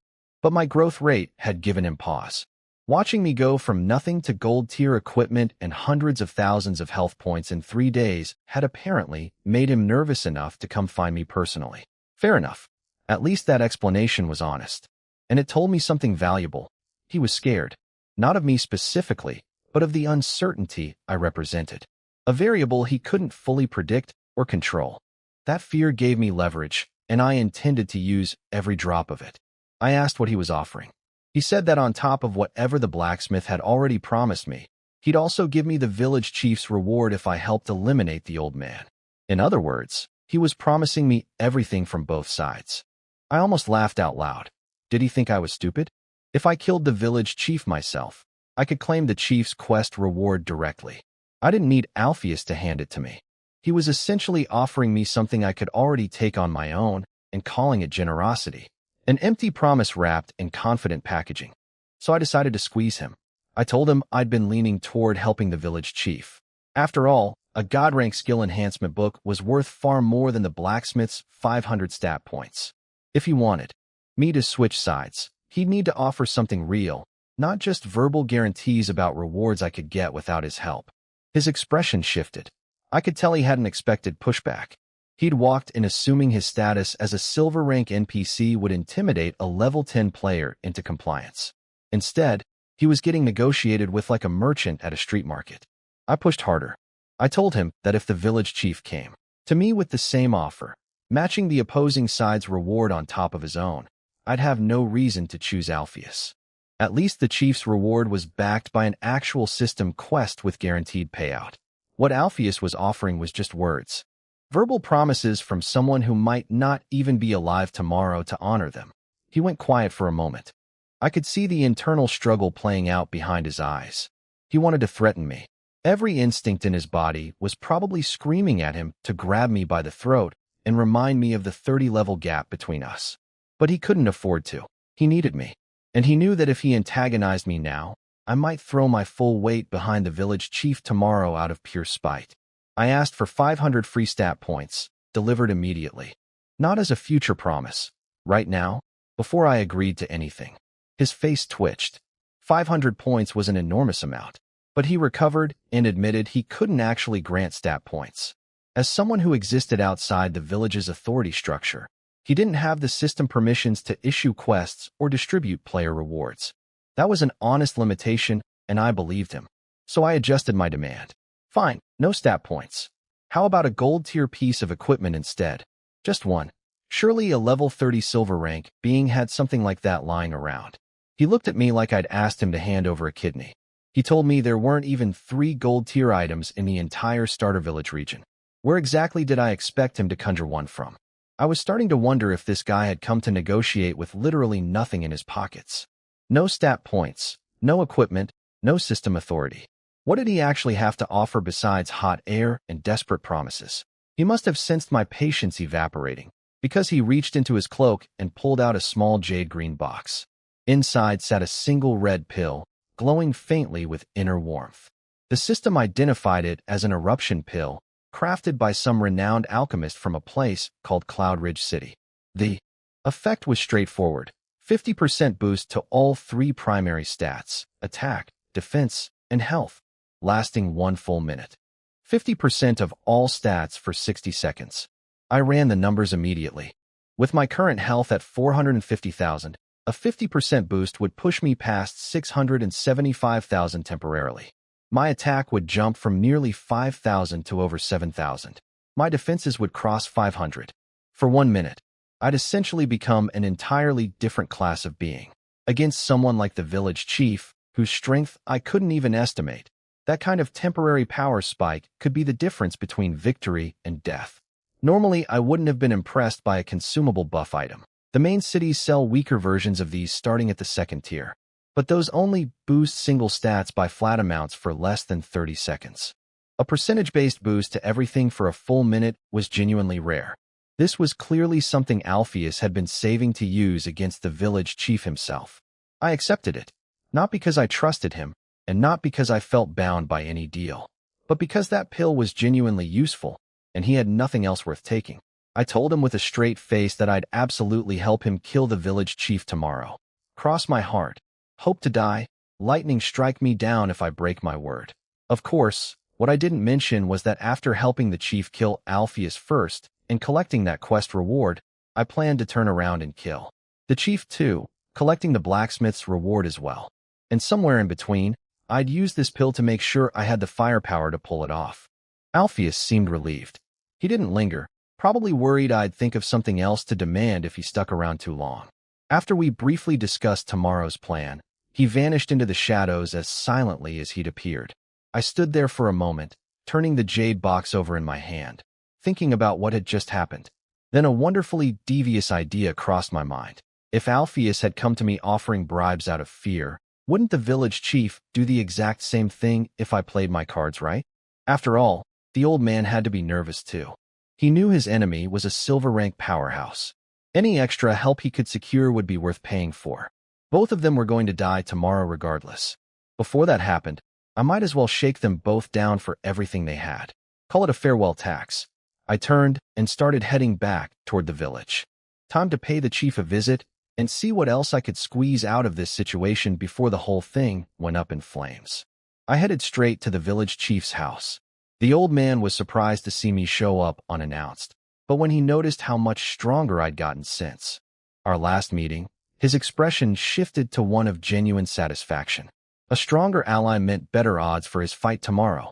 He was practically glowing with relief. I didn't let him enjoy that feeling for long. I told him everything about Alpheus's visit.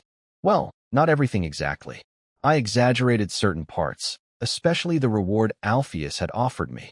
I made it sound like the opposing side was dangling something equivalent to a God-rank skill enhancement book, which wasn't true at all. All I'd gotten was a single consumable pill. But the chief didn't know that.